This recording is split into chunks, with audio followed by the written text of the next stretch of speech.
Good evening and welcome to the East Gippsland Shire Council meeting of Tuesday the 18th of August 2026. Council meetings are live streamed, recorded and published via webcasting. These recordings are available for viewing by the public by following the link on Council's website. During the meeting, any members of the public who are addressing the Council will have their image and comments recorded. No other person has the right to record Council meetings unless approval has been granted by the Chair. If technical difficulties are experienced with the live streaming during the meeting, we will adjourn until the issue is resolved. If issues can't be resolved, the meeting may be postponed to a later date or time. Council acknowledges the traditional owners and custodians of the land and pays deep respect to all First Nations peoples and communities with enduring cultural connections to East Gippsland who have cared for and nurtured country for tens of thousands of years. We honour and celebrate the rich diversity, living cultures and ongoing contributions of all First Nations peoples who live, work, visit and play across East Gippsland. We also acknowledge the many First Nations communities who together continue to shape and contribute to the region we know as East Gippsland, the place where we as local government deliver services and support to our community. In line with the Local Government Act, councillors are able to attend council meetings electronically or in person. When participating in a meeting electronically, a councillor can only be recorded as present when they confirm the following criteria is met. They can hear proceedings and can be heard by other members in attendance, and they can see other members in attendance and can be seen by other members. Councillor Crook, can you see and hear us? Yes, Mayor, loud and clear from the New Energy Conference in Traralgon. Thank you. And you're confirming that you're participating from a private location suitable for confidential discussions if required? Yes, I am. Thank you. And Councillor Allen, can you see and hear us? Yes, I can, Mayor. And can you confirm you're participating from a private location suitable for confidential discussion also? Yes, I can. Thank you. If a councillor participating online experiences technical difficulties, we may adjourn briefly to enable them to rejoin the meeting. Should they be unable to reconnect within 5 minutes, the meeting shall resume in their absence. Item 1.2 on the agenda is apologies, and there are none for tonight's meeting. We'll now move to item 1.3, which is declarations of conflict of interest. Councillors are reminded that the Local Government Act requires conflicts of interest to be disclosed in accordance with the procedures set out in the governance rules. This includes stating the 3 following points. Number 1, the item for which you have a conflict. Number 2, whether the conflict of interest is general or material. And number 3, an explanation of why the conflict exists. Are there any declarations of conflict of interest for tonight's meeting? Yes, Mayor. I have a conflict of interest with 5.4.1 and I'll be leaving the meeting. Thank you. And the conflict, Councillor Farquhar, of interest, general, material and just an explanation? I contract to the tenderer. Thank you very much.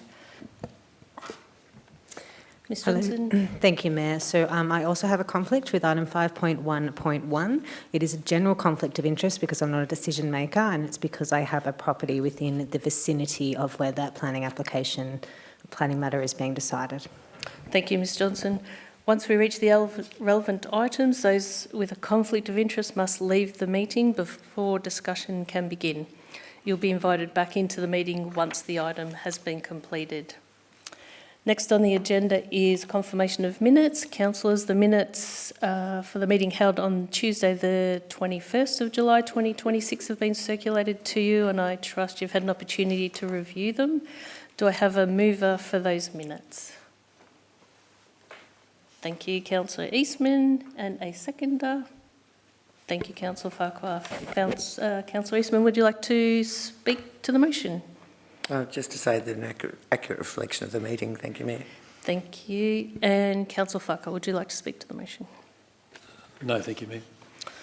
Is the motion opposed? Okay, I see none. I'll now put the motion to the vote. All those for? Thank you, councillors. The motion is carried.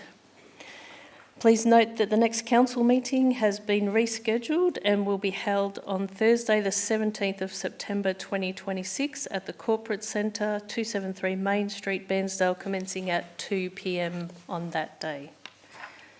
Item 1.6 is requests for leave of absence. CEO, do we have any requests? Thank you, Mayor. We have no requests. Thank you.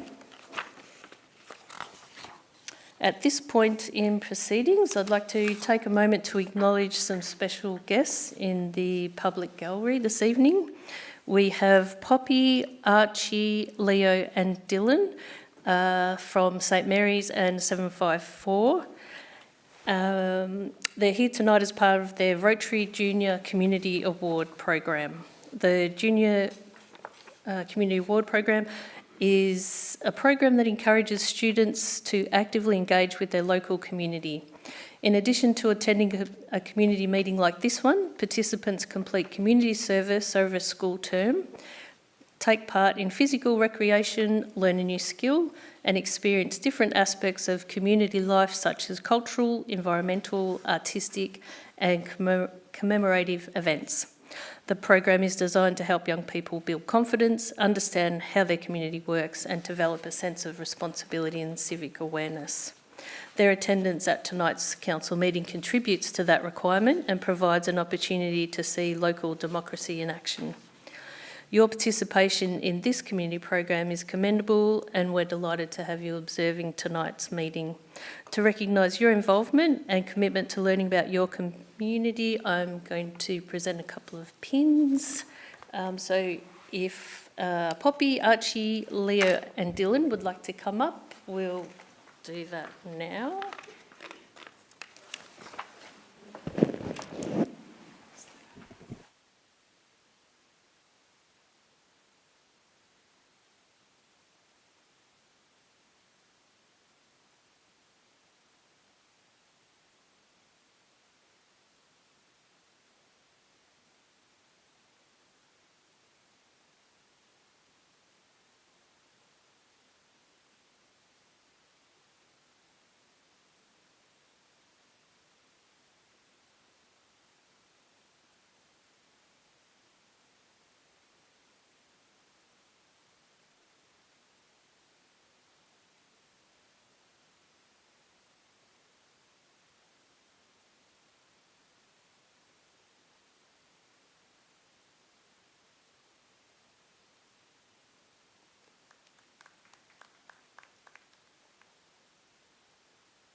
It's always scary coming at the front. Okay, so we'll now move on to open forum. The first item is 1.7.1, petitions, and there are no petitions on the agenda tonight. Before we begin on item 1.7.2, which is questions of council, I'd like to remind everyone that when making your address, you show courtesy and respect to council, its staff and the processes we follow. We also ask that you take direction from the chair whenever requested. During public questions, there will be no discussion or debate with attendees. As chair, I may need to stop a question or submission if it's deemed inappropriate or not in line with council's governance rules or the Mutual Respect Charter. Each person addressing council is allocated 4 minutes speaking time, and there's a total of 6 public questions for tonight's meeting, submitted by 4 community members. I'll now ask Mr. Hall to come forward and ask your questions. Just in the front there. Thank you. Sit down, haven't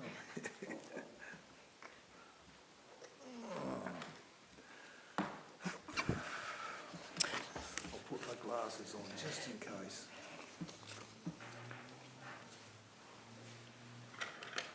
Right. Question 1.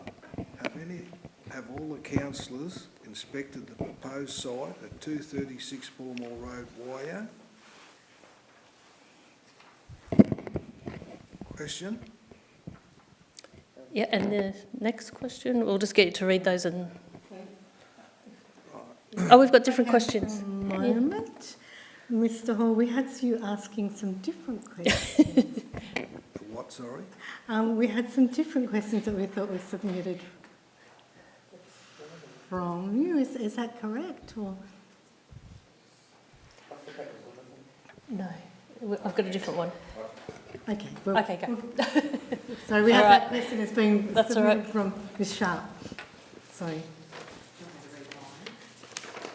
I think we've just got different questions for different people, but that's okay. We can sort that out, I'm sure. Yep. So what would normally happen is Mr Hall had submitted 2 questions. He'd come up and ask his 2, then he'd And sit then- down, then then the we'll- next person will come up with their questions. Yeah. The second question, You have got 2 questions? Yep. Yes.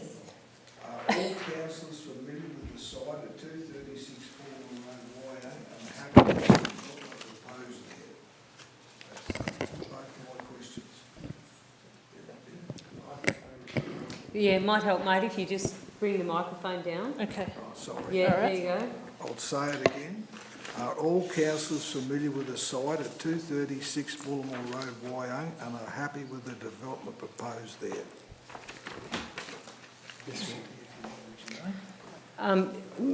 Just a matter of process, Mayor, if I may. I'm happy because the question's been directed at all councillors, so I'm happy to give my response if that's okay through the chair. Yep. Okay.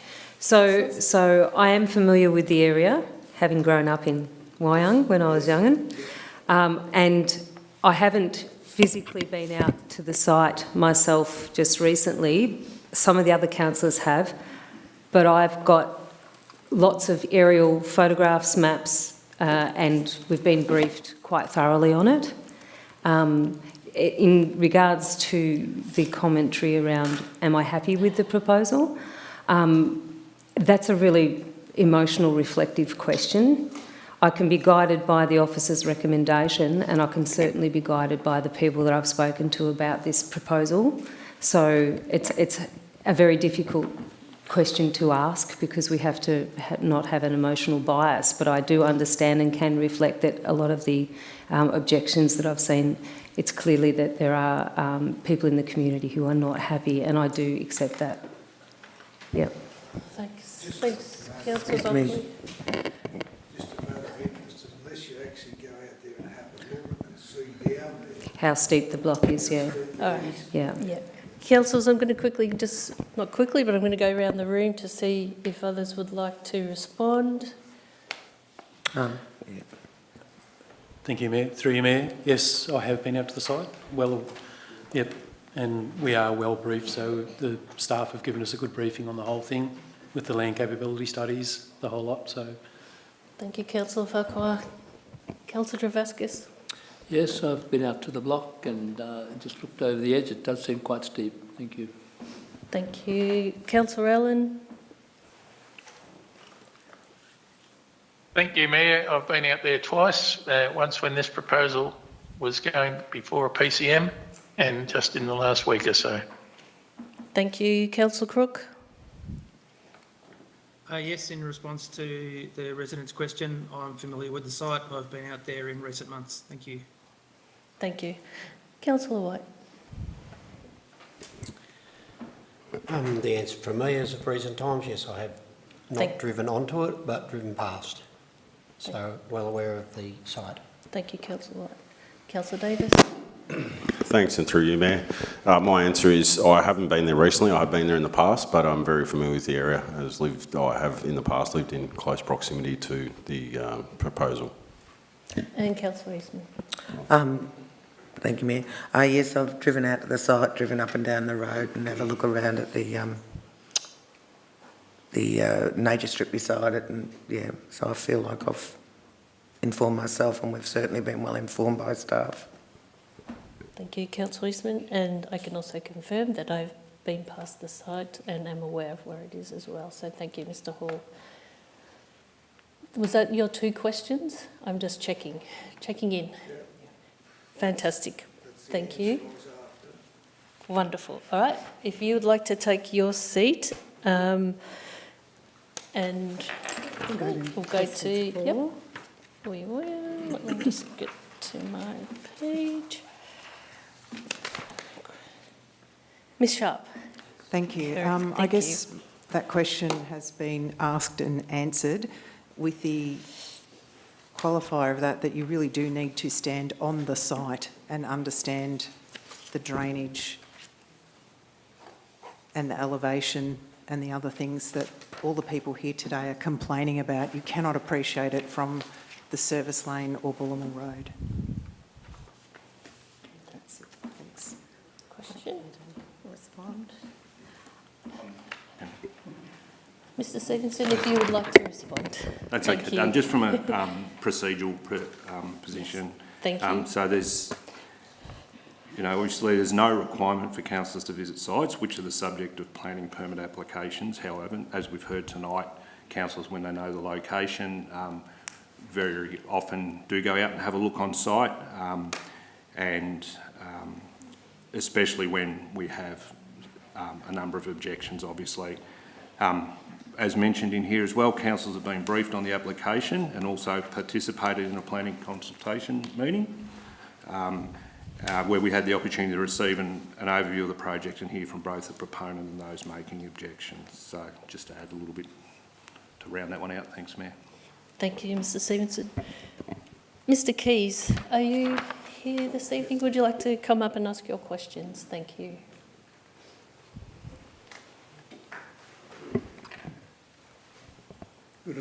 Good evening, everybody. And Mayor Ashworth, is it? Sorry. I've got a fairly simple question. It's regarding the vegetation in the front of the area, the property. On the original application, it indicated that all the vegetation was going to be removed, mainly to accommodate the 20 vehicle car park.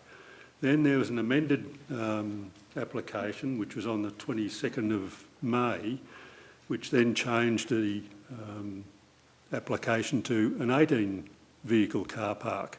On that plan, that the vegetation at the front would be remaining, apart from the back part where they had to excavate for the car park. Then on the latest application on the 18th, on the existing one, it shows that the vegetation once again is being removed from the front. So my question really is all the vegetation being removed, which if that was the case, it would not really, it would be detrimental to the aspects of the area, not having vegetation virtually hiding the medical centre. But it would be a much better situation to actually have vegetation there and try and maintain current outlooks. So that's my question. Is it remaining or is it not? Thank you, Mr Keys, and I'll get Mr Stevenson to respond. Thank you. And thanks for the question, and through you, Mayor. So I can confirm the vegetation in the frontage is to be partially retained. Okay. So some of it will be retained. Yeah, very good. Okay, thank you. Thank you. We've now got questions from Ms Mann, and I understand, CEO, you're going to read those out for us? No? Yeah, are you still happy that I read them out? Okay, thank you. So thank you. There are two questions from Ms Mann. Question one, and I'll read them verbatim. I'd like to ask how Council determined to grant the permit when Condition 21 of the Notice of Decision clearly anticipates potential amenity impacts arising from the use and development, and how Council intends to enforce and monitor compliance with this condition. Given the nature of the proposal, there is a condition that the use and development will result in significant detrimental amenity impacts on the surrounding neighbourhood. And again, I'd ask our General Manager of Projects and Planning to respond. Thank you for the question, and through you, Mayor. So the amenity concerns contained within the objections have been considered as part of the assessment. So the application is compliant with the planning scheme, and it is the officer's view that the potential amenity issues can be controlled via planning permit conditions. And there's a condition in there 21, which is an example of that. If council, in relation to compliance, if council is made aware that the planning permit conditions are not being complied with, Council certainly has the powers under the Planning and Environment Act 1987 to investigate and to enforce compliance. Thank you. Thank you. And the second question on the preamble is Section 54 of the Planning and Environment Act of 1987. Council requested additional information regarding the restrictive covenant and native vegetation impacts. The applicant was requested to provide legal advice. And the question is, Section 54 of the Planning and Environment Act. Council requested additional information regarding the restrictive covenant and the application, sorry, we seem to have it doubled up here, but basically, did we receive that information? Thanks, you. Through you, Mayor. So, yes, we did follow up with the applicant and they provided further information related to the covenant, which has satisfied the council request for information. Okay, Mayor, we had a couple of other questions, and I think there may have been a little bit of confusion about who was reading out which question. For completeness, I might read out those questions and we might get them answered as well, just so that we have everyone feels that their questions have been answered. We had two questions, and I'll roll them together. So question one was, are you aware that 6 people have been killed along this approximately 200 metres of Bullumwaal Road? And the second question was, are you all aware that if this permit application is approved, it will increase the danger significantly along this strip of Bullumwaal Road, YM? And again, I'll ask our General Manager of Projects and Planning to respond to both of those questions. And through you, Mayor. So we're certainly aware there's been fatalities on Bullumwaal Road. It's worth noting though that Bullumwaal Road is a state road and that's managed by the Department of Transport and Planning. So when the application came in, Council referred the proposal to DTP for their review and comment, including the review of crash data in the area. DTP was satisfied that the proposed use and anticipated traffic movements from the site were reasonable and they did not object. As I've mentioned, the applicant provided a traffic impact assessment which looked at traffic volumes and movements, and officers have determined that whilst there will be an increase in traffic movements during hours of operations, they are not unreasonable in this context. Thanks. Thank you, Mr Stevenson. Okay, we'll now move on to item 1.7.3, which is public submissions. And we have 4 speakers attending for tonight's meeting. 3 speakers will be heard at item 5.1.1 and will be called upon when that item is considered. The first speaker is Ms Kelly Puddy, who wishes to address Council on the Ben Gordon Plantation project. So if you'd like to come forward, and you have up to 4 minutes to make your submission, and the sound will be played at the 30-second mark. Thank you.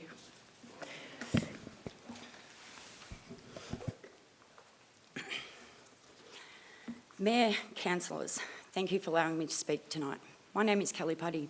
I live on Bairnsdale Road, immediately adjoining the Ben Gordon Plantation project, planning permit PA 2503991. I'm not here tonight because I suddenly became unhappy a permit was issued. I've been trying to raise my concerns and participate in this process for more than a year. And tonight I need Council's help to help me understand what happened.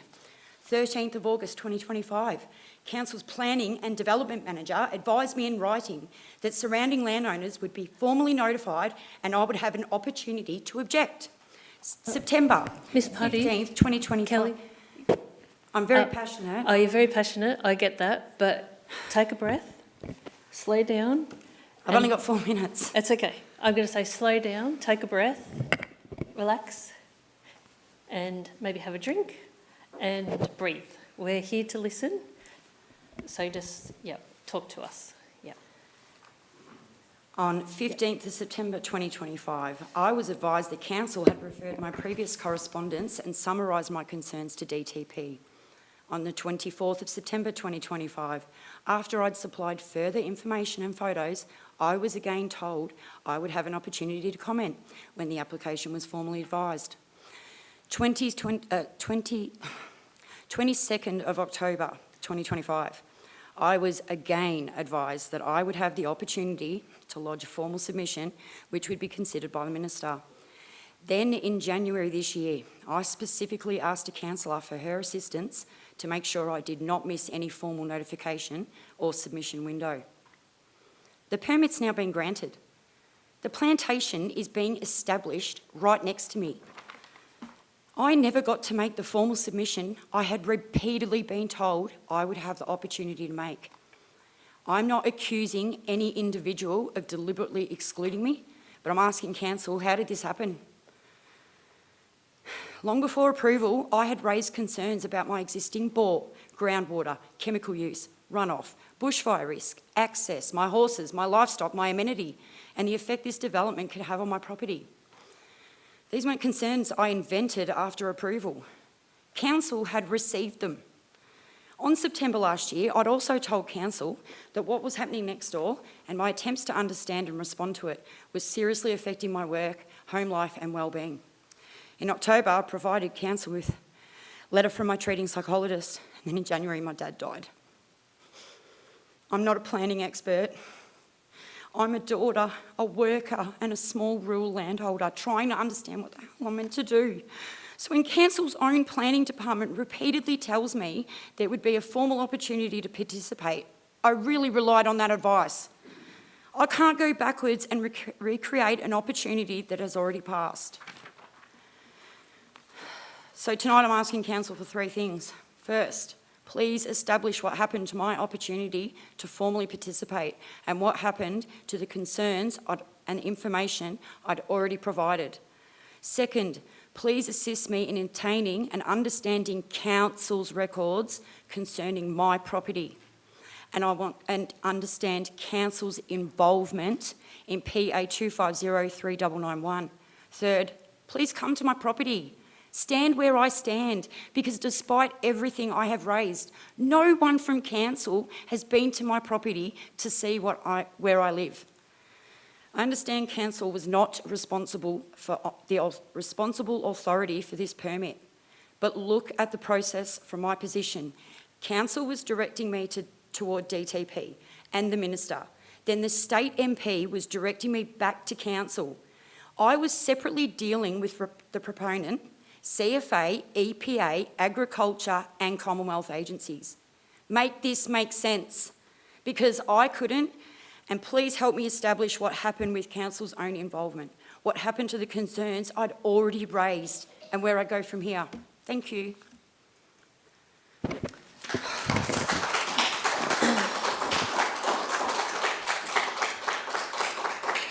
Thank you. And I'm just going to ask the CEO to respond. Thank you, and thank you for coming to talk to Council tonight. As you've pointed out and as you were advised, that it was a process that was run by the state government, of which Council only had an opportunity to put in a response as a referral authority. My understanding is that we did send everyone's objections and submissions that we received through to the state government. The best thing I think, Mayor, tonight is, given it's not an item on the agenda tonight, is if we take this on notice and make sure we get back to you with some really clear advice about the process, because I'm concerned as well that if the process did not work the way it was supposed to, and because it's not a process that's run by Council, as you said, it's a process that's run by the Department of Transport and Planning.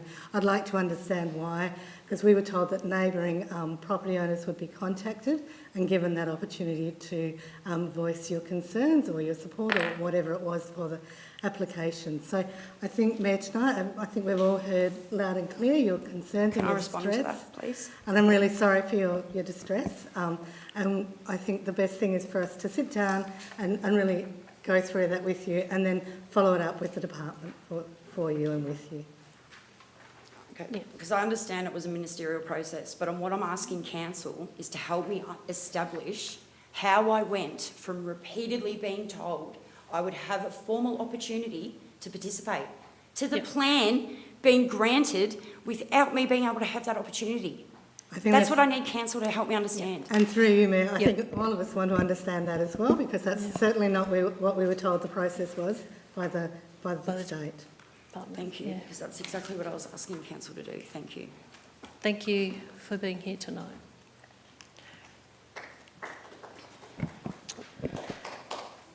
Okay. Item 1.8 is items for noting, and there are none tabled for tonight's meeting. As identified in the agenda, tonight we have two notices of motion. The first notice of motion is item 2.1, which is Planning Delegations Policy. So I'll ask Councillor Eastman if you would like to present your notice of motion. Thank you.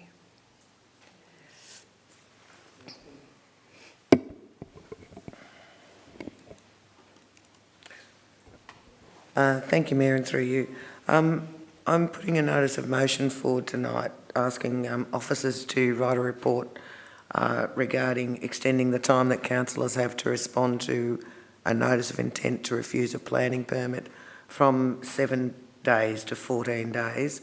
The reason behind that request is oftentimes councillors are unaware of any problematic planning decisions that are coming up.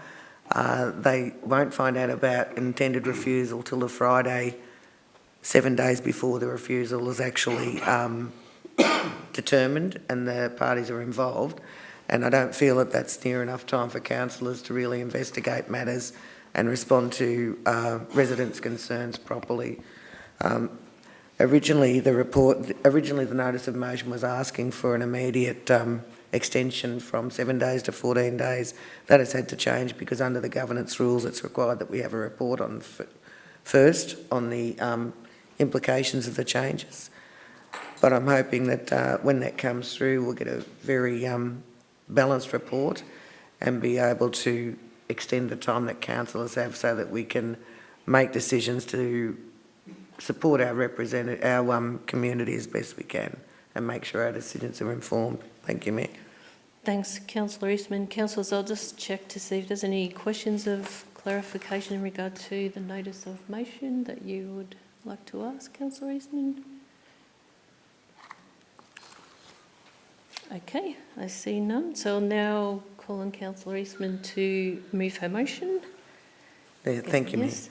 Mayor. And do I have a seconder for the motion? Thank you, Councillor Farquhar. And Councillor Eastman, would you like to speak to the motion? I will. Shall I read it first? Yeah. Okay. So take notice my intention to move a motion that Council requests the Chief Executive Officer or Delegate prepare a report on options to amend the Planning Delegations Policy relating to planet permit applications proposed to be refused under delegation, including A, extending the current call-up period from 7 to 14 days, allowing councillors to request that a planning permit application proposed to be refused under delegation be determined by council. B, notification arrangements for councillors, including direct email notification of an officer's intention to refuse an application, with any call-up period commencing from the date of the email. C, ensuring the weekly planning update provided to councillors continues to include the application number, the property address, the applicant's name where permitted, a brief description of the proposal and the proposed officer determination. D, options for improving councillor access to information on planning applications that are not publicly advertised. And D, any consequential amendments required to council policies, delegations or governance rules. 2, request that the report be provided no later than the second ordinary council meeting following adoption of this resolution.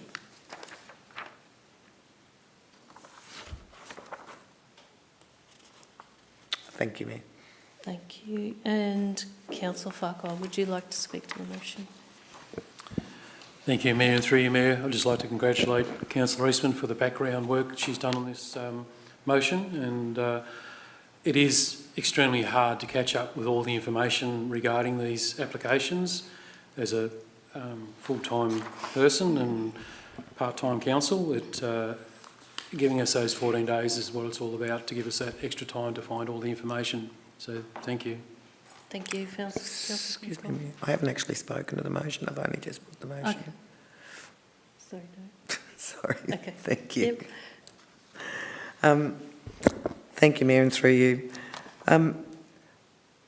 As council is aware, my original notice of motion sought to extend the current 7-day call-up period for planning permit applications that are proposed to be refused under delegation, and that following advice regarding our governance rules, the motion's been amended so that council is not being asked to change policy tonight.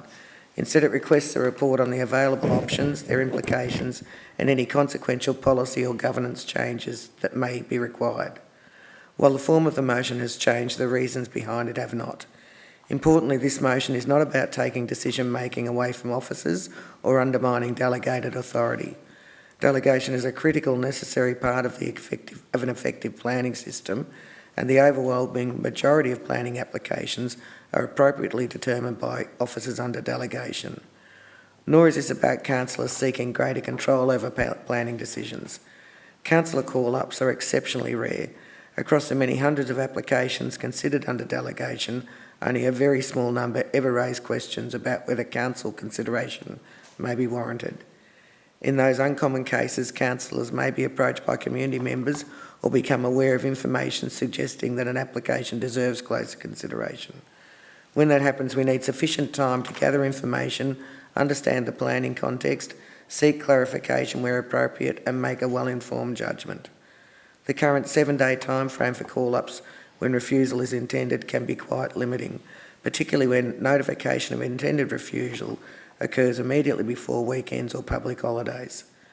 This is probably problematic when councillors have been previously unaware of such applications because they are not publicly advertised and because relevant information is not readily available.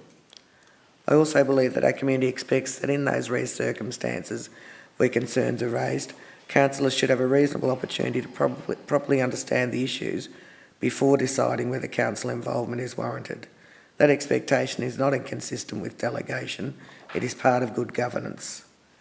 This motion does not predetermine an outcome. It simply seeks a fair and balanced assessment of whether the current arrangements remain appropriate to ensure councillors have sufficient time to give proper attention to applications that may warrant closer scrutiny. As call-up arrangements vary across local government areas, the report will include benchmarking across other councils and consideration of alternative models. I've also requested that the report be brought back promptly because I believe this is an important governance matter that deserves timely consideration. Once again, it's extremely important. It's important to keep in perspective this issue. Councillor call-ups are exceptionally rare, and any extension would apply to only a very small number of applications proposed for refusal under delegation. In the context of the many hundreds of applications processed each year, an additional 7 days to consider those few matters would be unlikely to have any significant impact on overall planning timeframes. However, it could make a meaningful difference in ensuring councillors have sufficient time to consider whether council involvement is warranted in the rare circumstances where this arises. Ultimately, the motion is not about changing outcomes. It's about ensuring that in the rare cases where legitimate concerns arise, councillors have a fair opportunity to understand the issues before deciding whether council involvement is warranted. Good governance depends on informed judgment, and informed judgment requires adequate time and information. This motion asks for nothing more and nothing less than a report on how best to achieve that. Thank you, Mayor. Thanks, Councillor Eastman. So the motion has been moved and seconded. So I'll now just see if there is anyone who would like to oppose the motion. Okay. Does anyone else want to speak to the motion? Councillors? No? Councillor Crook? Yeah, thanks, Mayor. Look, I'm happy to speak in support of Councillor Eastman's motion tonight. I personally feel that the 7 days is adequate in my experience, but I also appreciate if other councillors don't feel that's the case, then that warrants further investigation. I do have some concerns around the potential, if we are to increase the timeframes that may have on planning application approvals and statutory timeframes, but I'm happy to leave those matters to the officer's report for consideration at that time. So happy to support the motion tonight. Thanks, Mayor, and thanks, Councillor Eastman, for bringing it to Council. Thank you, Councillor Crook. Okay, councillors, I'll now put the motion to the vote. All those for? Thank you, councillors. The motion is carried. We'll now move on to item 2.2, which is the Buchan dump point. Councillor Farquhar, would you please present your notice of motion? Thank you, Mayor, and through you, Mayor. The rationale behind this is the dump point has been in the community agenda for a number of years, and we wish to see it moved up the priority list a little bit more. Community and councillors went up there on the opening of the new football pavilion and were taken around and shown what was proposed and what was going on. It had explained to us that some of the camper vans had been using the side of the river to dump, so it's a bit of a health issue up there, and we'd like to see something done. So with this motion, I will take any questions that anyone would like to have to me, and hopefully we'll get something done. Thanks, Councillor Farquhar. Councillors, do you have any questions for Councillor Farquhar in relation to the motion he's presented? Okay, I see none. I'll now get you to move your motion, Councillor Farquhar. Thank you. Would you like to move? Move the motion. Thank you. Do I have a seconder for the motion? I know. Thank you. The council requests that the chief... Hang on, I'll get a seconder first. Do I have a seconder for the motion? Councillors. Thank you, Councillor Travascus. And Councillor Farquhar, would you like to speak to your motion? Thank you. Thank you, Mayor. My motion is that the council requests the Chief Executive Officer to delegate repair report on the Buchan Dump Point project, including the current status of the project, delivery timeframes, key milestones, project risks, funding status and the anticipated completion date, including any matters impacting delivery of the project by December 2026. Thank you, Councillor Farquhar. And Councillor Travascus, would you like to speak to the motion? Yes, thank you. I think it's a very necessary thing to be done with Buchan from a health perspective and also from a tourist perspective. Apparently, those who use dump points, running around caravans, they're more likely to go to a tourist destination if there is a dump point. So it would be an economic benefit for Buchan as well. Thank you. Thank you, Councillor Travascus. Councillors, is the motion opposed? Okay, I see none. Would any other councillor like to speak for the motion? Okay, in that case, I'll now put the motion to the vote. All those for? Thank you. The motion is carried. Thank you, councillors. Item 3 on tonight's agenda is deferred business, and we have none. Item 4 is the councillor delegate reports, and I'd encourage all councillors to submit their reports for inclusion in the minutes.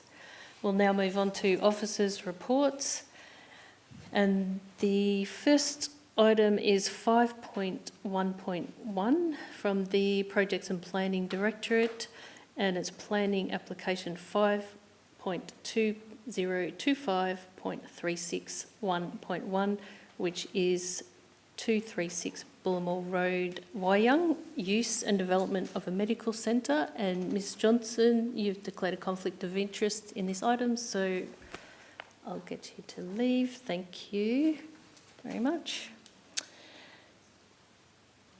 Okay, before the report is presented, we've got 3 public submissions in relation to the item. I'll now invite Ms Mann to come forward and address council. So you have up to 4 minutes of speaking time, and we've got a 30-second buzzer as well. Thank you. Can you hear me? Yes, thank you. Hi, my name's Nicole and I've lived at the Bullumwaal Road address for 20 years. It's a small 10-block subdivision and is zoned low-density rural residential. The Rural Residential Development Planning and Practice states that rural residential land use and development must be compatible with the existing and likely uses of the locality. Also, comparative suitability of alternative sites that could meet the same housing demand, or in this case a business location, within the same municipality. The street layout hasn't been upgraded since the subdivision was created. It's a narrow no-through road with no turning circles, limited parking, curbing and channelling on one side and scrub on the other. There's no footpaths and we regularly have to give way to foot traffic. The additional traffic is the strongest concern for residents, one of the strongest in the area and also in Wyong, not just our street. Petition collection raised traffic consistency as a major issue. With 4 doctors and overlapping appointments, and the agenda estimates 154 vehicles a day, 770 across 5 days, significant when it's local traffic at the moment. Medical clinics by nature don't run on time and there will be overlapping and patient congestion. Unlike other clinics in Bairnsdale, residents here cannot use an alternative entrance to avoid visitor traffic. A bottleneck at the crossover entry and exit point is a real possibility. Clause 18.02 of roads states that car parking must minimise road congestion. Given that there is no space for public parking for spillover once the car park is full and no public transport nearby, this is not compliant. I discussed the traffic management report with the author from the Department of Transport. He did not attend the site despite my request and he had not considered the natural dip near the entrance or the visibility hazards it creates. The report also did not include the accidents and fatalities in the 200-metre stretch in front of our homes. He acknowledged he had not looked beyond the intersection. I provided the name of 8 fatalities in that stretch and have personally attended three roadside accidents, 2 in front of my home in the past 5 years. The traffic flow data was based on 3 hours in the morning and evening of February 11, which doesn't reflect the true nature of the road. The traffic is likely to get increased further when subdivisions out towards Mount Taylor are open. While Crowther and Sadler may represent the development as viable, the fundamental concerns remain. Reports cannot change the topography of the land, the character of Wyong and the lived experience of its residents. As a person, one of the 2 medical professionals in our street, I recognise the need for medical services in Bairnsdale. The issue is not the service, the issue is the location. Bruce Hall, sitting over to my left, is a former chairman of the planning department and a former councillor. He understands the planning implications and the problems that this location could create. His projections of risk are fundamentally backed up by his experience. We accept the need for development and progress, but we must ask at what cost. Residents' safety and privacy will be affected daily to accommodate this business in our street. The distress to residents is already significant. I can tell you I feel it significantly myself, financial and emotional. Some of us are considering moving away. Seeing no alternative but to leave shows the gravity of the situation. The decision could also set a disruptive precedent for future commercial proposals in rural residential areas. This will be the first of its kind at this size. As a long-term resident of East Gippsland and of the street, I find it difficult to understand why this commercial venture needs to be located in our street when there are commercial properties available within Bairnsdale. The lack of infrastructure, traffic conditions, road safety history, drainage limitations, rural residential character and amenity, daily impact on our lives shows that this is definitely the wrong decision. Collectively, we have spent millions of dollars creating a lifestyle only to have it compromised. There has been no consultation with the local community by the applicant. He hasn't attended any of the meetings, and I'm very concerned that further changes to his business model could occur without us even knowing. Thank you. Thank you, Ms. Mann. Mr. Hoxley, would you like to come and address council? Thank you. You also have up to 4 minutes.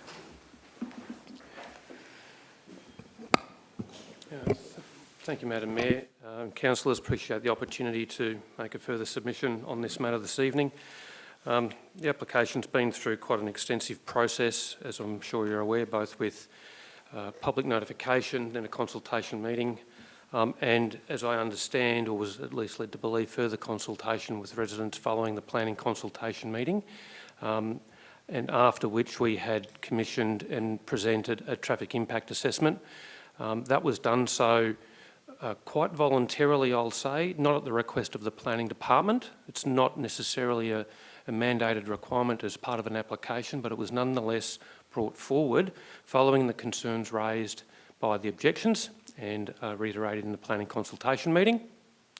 And that comes as an expense to our client and one which they were happy to prepare or provide, knowing that it would be relevant and important to provide that expertise for the consideration by council officers in determining the application. The previous submission makes reference to a traffic report. I think that might have been in reference to the referral response from the Department of Transport and Planning as a referral authority to the application, in which they have not raised any concerns. And it's understandable that officers in various government authorities would not necessarily be inspecting a site before providing a response to council's referral.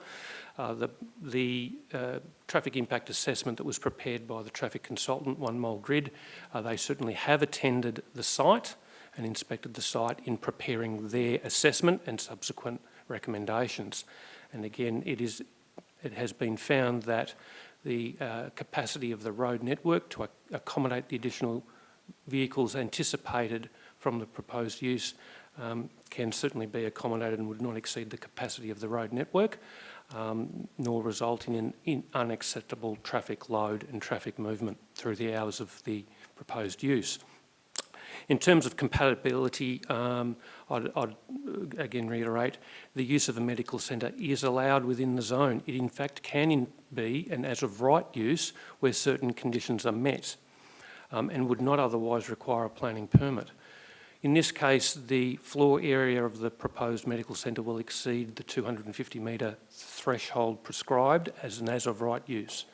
And on that basis, it does require planning approval. So the concerns about land use compatibility and the appropriateness of non-commercial use in a residential area, that's been predetermined, if you like, in the preparation of the zones that apply to the land, the low density residential zone.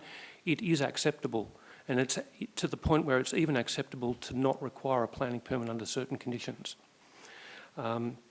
It is also very common, and I'm sure you'll all have experienced, that medical centres do arise and establish in residential areas. It's where a lot of their patient base is met, if you like, and it's convenient access. It can be extremely difficult to find an appropriate premises, and sometimes those premises are found or identified in residential areas. It's not always convenient or possible in a commercial area to find an appropriate premises. And so it is necessary to, we'll say, make do with what's available and take the opportunities as they arise. And that is, no application will necessarily, in that respect, be perfect, but it is a case of, on balance, is it an acceptable outcome in the circumstances? In terms of, car parking, in addition, we're not relying on a reduction in car parking or the proposed use. It meets the car parking requirements and expected demand, if you like, based on the floor area of the premises and ratios. Appreciate your consideration in detail of the application. Thank you for your time. Are we allowed to? And I'll now invite Mr. Chippendale to come forward. Thanks.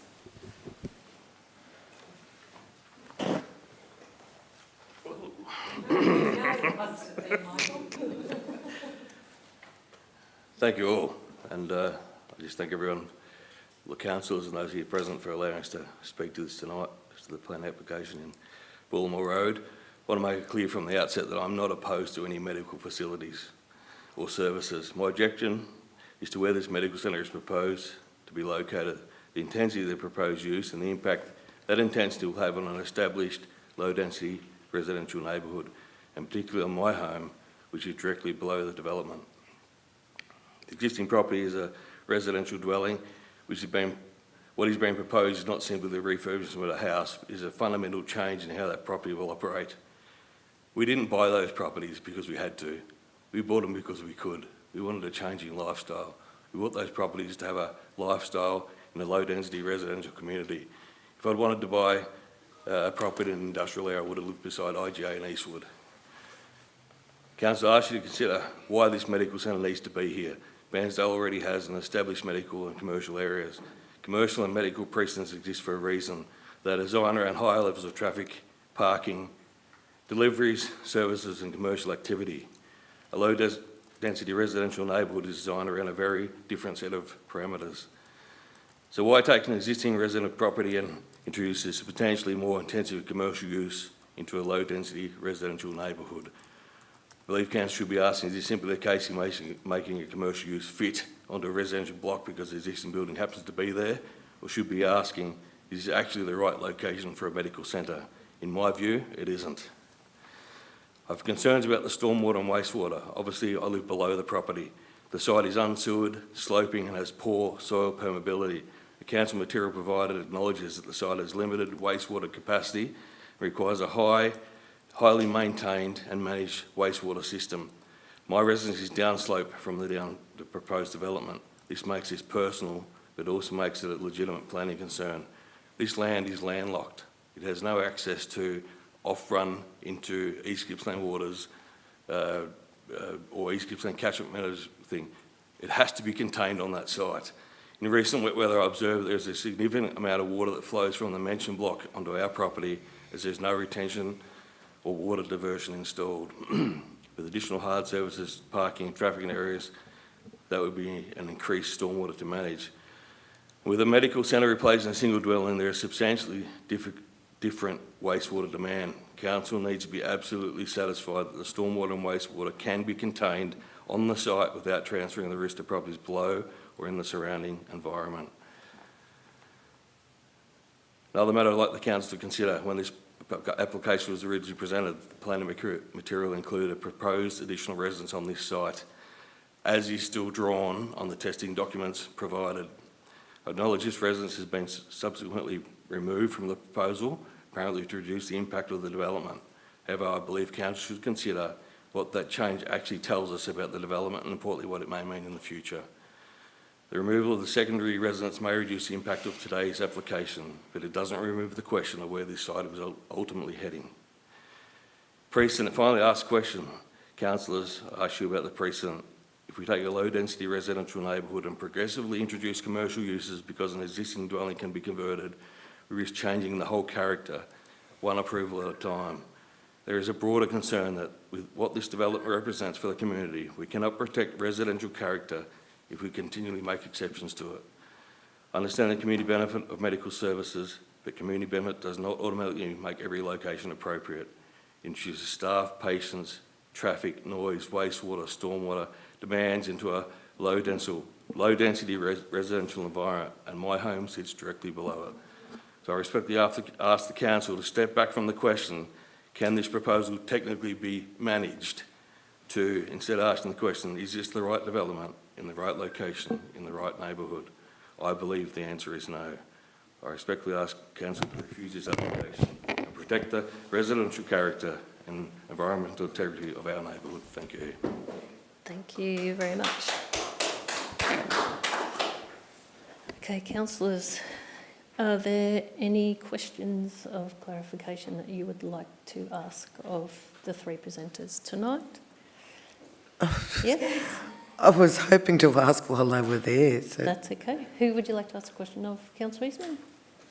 I have a few, sorry. Mr. Oxley first. Sure.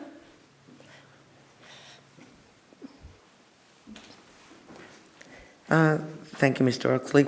Looking at the water assessment, wastewater assessment, and I'm seeking some clarification around that. It actually mentions only 200 litres of wastewater a day for a 10-person clinic that could be seeing dozens and dozens of patients a day. Do you think that 200 litres is an accurate reflection of the wastewater from that? I can't remember the specifics within the LCA right at this moment, councillor. I would have thought that it'd be more likely to be 200 litres, not total in a day, but based on an alternative or measurable aspect, if you like. So, for example, in a dwelling, it's considered X amount of litres per person per day. So, and 200 litres in a medical centre, if that is what the report says, I rely on the expertise of the engineer that has prepared that report, that is suitably qualified and experienced in undertaking land capability assessments, and is very familiar with EPA regulation with respect to on-site wastewater disposal requirements. Thank you. And you had an independent traffic assessment done. Correct. How many days of traffic was observed during that assessment? I cannot recall offhand. Usually they install like traffic counters for a period of time. I'd have to refer back to the report to understand exactly what that duration would be. Typically, I think it's about a week, and they make sure that it's not during periods of time that might, I'll say, sway an outcome. So, for example, it's not, they will not do them during school holidays, for example, when traffic volumes can often be lower than typical traffic volumes during other parts of the year, the normal business operation times of the year. So I can't tell you exactly at this moment how long it was, but typically it's at least a week. That's my understanding. So you get a good spread across the full week as to the traffic movements. I might have misheard someone. I thought they said there was only one day when the traffic assessment, the count was done. I'd have to go back to the report to confirm that for you, Councillor. I can't recall offhand. Thank you.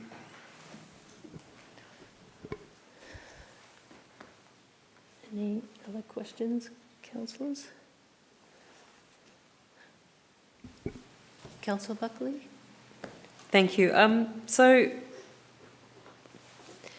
I appreciate that, it's hard to recall everything from reports, etc. But in regards to the traffic and safety, because that's evidently come up a few times tonight in people's objections, do you think the traffic assessment is a reflected or actual resident experiences in regards to the near misses and accident history? Because I guess from a moral obligation, even though that's not our responsibility as a council, I think morally it is to protect people and in our community, etc. So do you think that that's really going to not be a problem in this if this permit is granted? Based on, I'll say, my experience, Councillor, I don't believe that the traffic volumes that would be generated would be unreasonable or excessive for the location. And certainly we rely on the expertise of traffic, their expertise themselves. And there are standards by which are set to determine what is acceptable and not, and excessive. And through that report you'll see various, I think they're called SIDRA calculations, when they determine the appropriateness of traffic movements in particular locations as to whether or not intersections will be overloaded. So there are technical standards that they must have regard to, and there's I'm going to suggest no benefit to them by misinterpreting, if you like, the information that they gather and the standards that they must otherwise adhere to in providing their recommendations. And a supplementary question, if I may, Mayor. So in regards to, I have a question on covenant, but I'm assuming that we'll be able to have an opportunity to ask officers. But in regards to the amenity and vegetation, will there be screening for privacy for neighbours, and will there be issues about, lighting spill, I guess, and other things like that, so that the leafy character of the residential areas can be controlled, and the aesthetics are going to be, taken into account if the permit was successful? Yeah, well certainly, Councillor, there's a quantity of existing vegetation that will be retained, and part of that vegetation, the benefit is that it does offer screening. So and to prevent things like overlooking or that sense of loss of privacy. It's not a direct consideration in like it is with residential development, you know, overlooking neighbours and between habitable room windows, because buildings are occupied in a very different manner compared to, in this instance, a medical centre. So I would expect and suggest that the vegetation to be retained would offer adequate protections. If in the assessment, if the officers had considered that more was required, I would have anticipated or expected to see a requirement for a landscape plan to further enhance landscape planting and screen planting and the like to protect, if you like, any concerns about overlooking. And that wasn't required? If I may, that's right. Mayor, I think we're drifting into questions of our presenters that are not questions of clarification. If I could suggest that we... that was a question of clarification, that last one. CEO, sorry? And then our planners, because when we've had the presentation, the idea of questions is if there's something that you didn't quite understand in the presentation. I can save them all for the officers if you like. Thank you. Thank you, Ms Huxley. And I'll now invite Mr Stevenson to present the report, and Ms Chester as well. Thank you.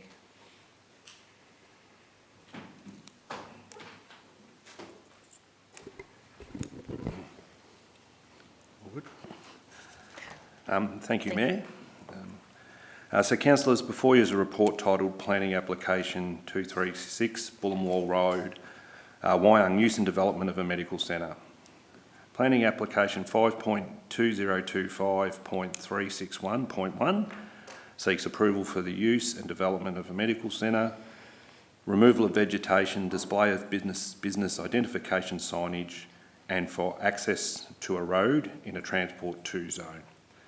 The application was placed on notice and 17 objections were received.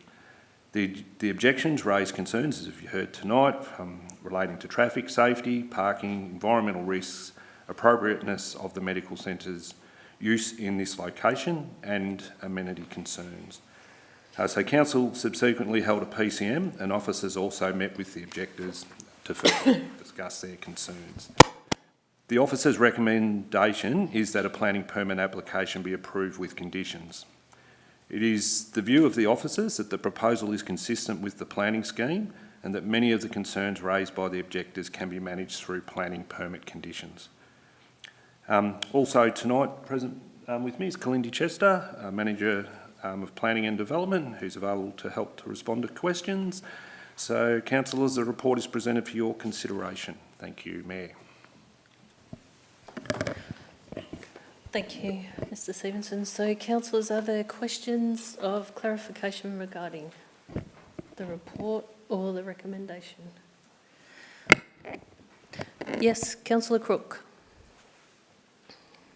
Yeah, thanks, Mayor. Can you hear me okay? Yes, we can. Great. Look, I've read the land capability assessment, but I'm interested in officers' professional judgment on that particular matter, and particularly in relation to Mr Chippendale's concerns about whether wastewater can reasonably be contained or managed on site, and whether that impact can be adequately addressed by what's proposed here and the information in that land capability assessment. Thank you for your question, and through you, Mayor. I'm the planning professional. I'm certainly not the environmental health officer, but we did refer the application to our internal health department, and they are the ones that are responsible for assessing land capability assessments and the suitability of on-site wastewater as well as other matters. They came back with no concerns. I note the LCA does recommend an upgrade to what's there, so if it was approved, the current septic system would need upgrading, of which that would be a requirement, and they would need to apply through our internal health department to facilitate that upgrade, where they would assess whether that upgrade at that time is suitable as well. So there's a few approval points if the septic, if the application was approved and the septic was to be upgraded. We do rely heavily on the expertise of our internal health team, and yeah, that was their referral response. So as planning officers, we were satisfied that it could be facilitated on site safely. Okay, thanks very much.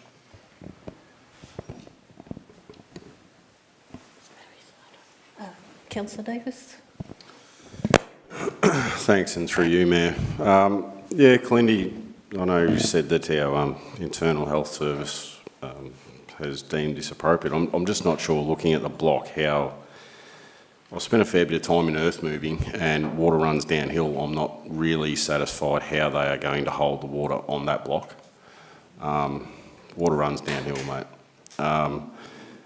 Secondly, if they were to put a septic system in, would it be required to be a full commercial septic system, or would it just be an upgraded residential system? Thanks for your question, through you, Mayor. So just to be clear, the wastewater system, whatever it is, ends up being, or it's not there to hold the water, it's there to treat it before it keeps going. There's an argument to say that if it's not, there's other dwellings in the same situation with septic systems that are in exactly the same gradient, in the same soil content. That set aside, and they appear to be working. We haven't got any information to the contrary. Again, it would be up to the Environmental Health Department to decide what upgrade was appropriate in accordance with the land capability assessment. Again, that's not my area of expertise, but certainly they wouldn't approve something that wasn't going to do the job. They'd have to do something that was at current best practice and standards, and that would cope with whatever volumes the LCA is saying that particular use would produce. Yeah, so, sorry, but yes, that was separate to the the wastewater treatment, just the runoff, the general runoff off the site. Introducing car parks, hard stands, things like that, it is going to produce more wastewater runoff. So like I said, I'd be very interested to see what engineers come up with, because it really doesn't matter which way you divert the water, it is going to impact someone's property, and that is a concern. Like I'd be quite concerned if I was a surrounding landowner. Sorry, I misunderstood your question. If it's about drainage, part of the permit process, if a permit was approved, is they'd need to provide detailed drainage plans on how not only they deal with the runoff from the hard stand, but also the whole property. The basic premise is that you can't make the drainage situation any worse. So you can't increase your runoff and increase your impact on adjoining properties. Obviously, we need further, if a permit's approved, we'd have detailed design phase that our engineers would look at that and would make an assumption about whether that design's appropriate or additional works are required. There's also, we have legal points of discharge, which is where stormwater is meant to be directed to. So that's also part of that. But acknowledging that the additional hard stand would need a specific engineered drainage solution, and that would be part of the secondary approval process if approved. Thanks, Clindy. Councillor Eastman. Thank you, Mayor, and through you. Thank you, Clindy. I'm in no way an expert in any of this. This is a curiosity question. So you talked about legal points of discharge.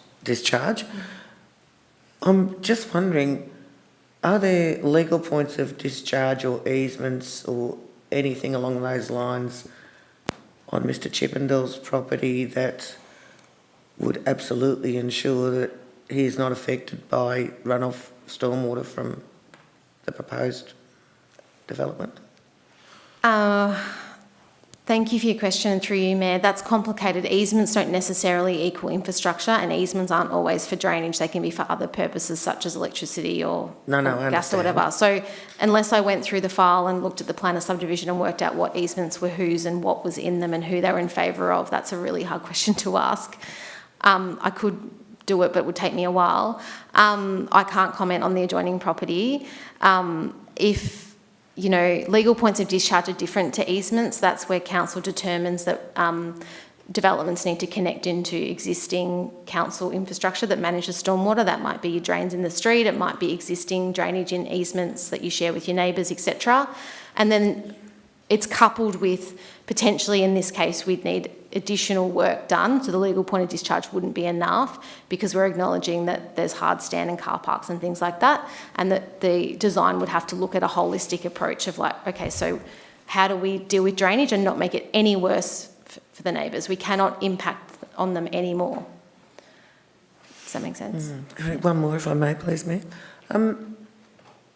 So given the uncertainty around the water, particularly stormwater runoff and the amount of wastewater that will be produced, I note that the CMA wasn't a referral agency, but I'm wondering if they might have been given the slope of the land, the fact that there's a neighbour between this development and the creek, and the potential impacts. Under what circumstances would the CMA be required to do a report on that? Yeah, thanks for your question through you, Mayor. I think it's also worth noting these lots are quite big. There's a lot of permeable area there. It's like they're 4,000 square metres. There's a lot of open grassland for the water to soak into. That's just, you know, so that helps with this whole situation. In terms of when we do and don't refer to the CMA, there was no trigger in the planning scheme. So usually if there's a land subject to inundation or you're within close proximity to an important waterway, we would refer it to the CMA for advice. In this case, it's still quite a distance from the named waterway. There's a whole property in between the two. There's no flood overlay or trigger in the planning scheme. So we did not seek their advice, and that's common practice. We don't generally refer to referral authorities unless either the planning scheme tells us to or there appears to be a very valid reason why. Thank you. And Councillor White. Thank you, Mayor. The 20 car or 22 car park would obviously be a hard surface. So has any consideration gone now into the fact that the water that falls on that, where will that go? So it's going to run straight down the block, or is it, because I don't think it could run up to the road and that drainage, so therefore it's reducing the capacity of that property to absorb additional water. Yeah, thanks for your question through you, Mayor. Yes, I agree. We are adding hard stands, so they will be sealed car parks, and the car parks are a requirement of the use. But again, back to my earlier answer, the applicant, if the planning permit is approved, would be required to submit detailed plans on how that area is to be constructed, how it's to be drained, how it's to be line marked, how it's to have lighting, where people go in, where people come out. So that detailed design phase happens after a permit's issued.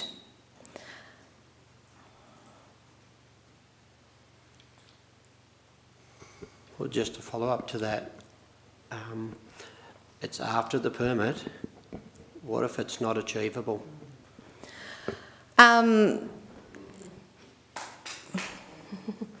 Thanks for your question through you, Mayor.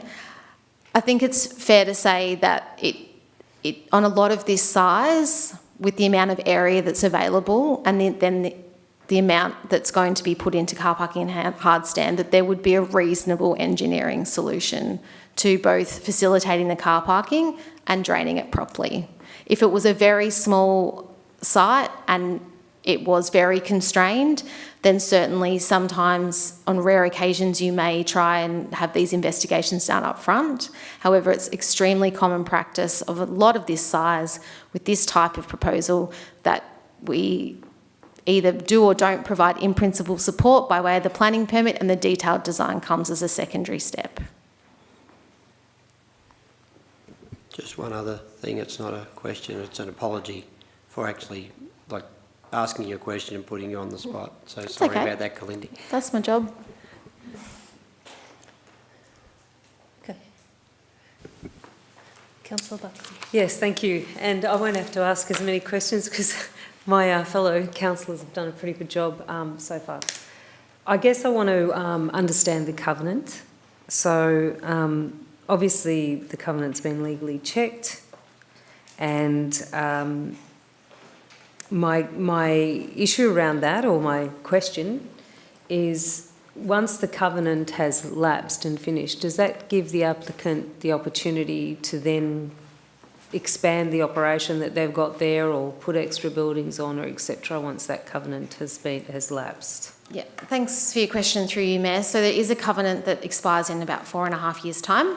It currently restricts to one building on the lot, and it has some other restrictions in it, and yes, that will expire and fall away. There is also a Section 173 legal agreement that has building envelopes on it, which you must build within. You can't go outside that specified area. I've given the layout, and I did some measurements earlier of where the existing building is and where that envelope is. I think, and the slope of the land, you'd be extremely hard pressed to get a second dwelling and fit it into that envelope. So I think that adds a layer of protection, and the Section 173 legal agreement doesn't have an expiry date, and that's on all the lots in the subdivision. I think, so there's that sitting there. I think it's also worth noting the covenant ends for everybody. So the same rules currently apply, and when that covenant falls away, then potentially the things that it did protect, anyone within that subdivision is able to apply or potentially undertake certain things that the covenant would have otherwise prohibited. But again, if they were to explore a second dwelling or an extension or an expansion of the business or the use, I cannot think of a situation where it wouldn't trigger planning approval. They'd have to go through this process again. There would be public notice, etc. Okay, and just finally, in regards to the much discussed wastewater and stormwater issues, I guess in heavy rain periods and peak times, what monitoring and failure response, I guess, conditions would apply? Yeah. Thanks for your question through you, Mayor. I think it's fair to say that East Gippsland suffers pretty heavily from drainage issues because we are undulating, we do have some ageing infrastructure. I think the benefit would be that whatever is designed and installed would be to today's standards and best practice, and it would consider climate change and increased rainfall intensity, which the current infrastructure wouldn't have. So they're having to design it to a higher level and to assume higher rainfall, assume more water, and so therefore whatever's installed and constructed is likely to be better than what's there now. And that's one of the benefits of a planning permit process, is we can ask for things to be upgraded or fixed or put in at a higher standard than it would have been when, say, the subdivision was created. Thanks, Glendy. And Councillor Farquhar. Thank you, Mayor. And to Glendy, just in reference to your report here where you say it appears to comply with the 173 and the covenant, have we sought legal, or did you ask the owner to provide the covenant to you? So as part of the, thank you for your question through you, Mayor. Yes, as part of the application requirements, they must provide a title and all associated covenants and restrictions and agreements. So yes, we requested that. I will acknowledge that as part of the RFI, the planning officer, which was not me, did request legal advice about the covenant. I said that is overreach. Planners are trained to interpret covenants. This is not a complicated covenant. The agreement's not a complicated agreement, and we interpret and make decisions on these every day. And so we still ask the applicant to give us back a response about the covenant and the agreement, but we didn't go as far as asking for legal advice. It's very costly, and honestly, I did not think it was a fair request. Thank you.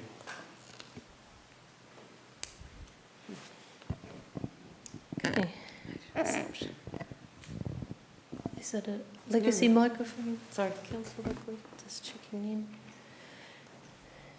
Any other questions, councillors? Okay. All right.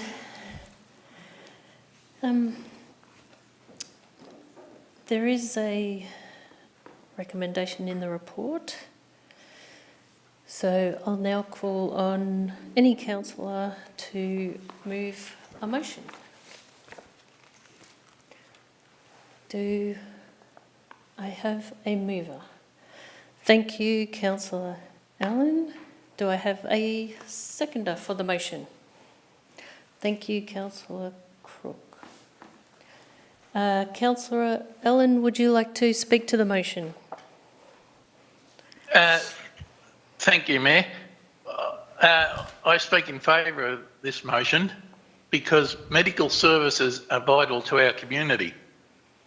All too often, East Gippslanders have to travel big distances to access specialised services, so the opportunity to have 4 skin specialists in Bairnsdale is one that will be welcomed by the vast majority of people in East Gippsland.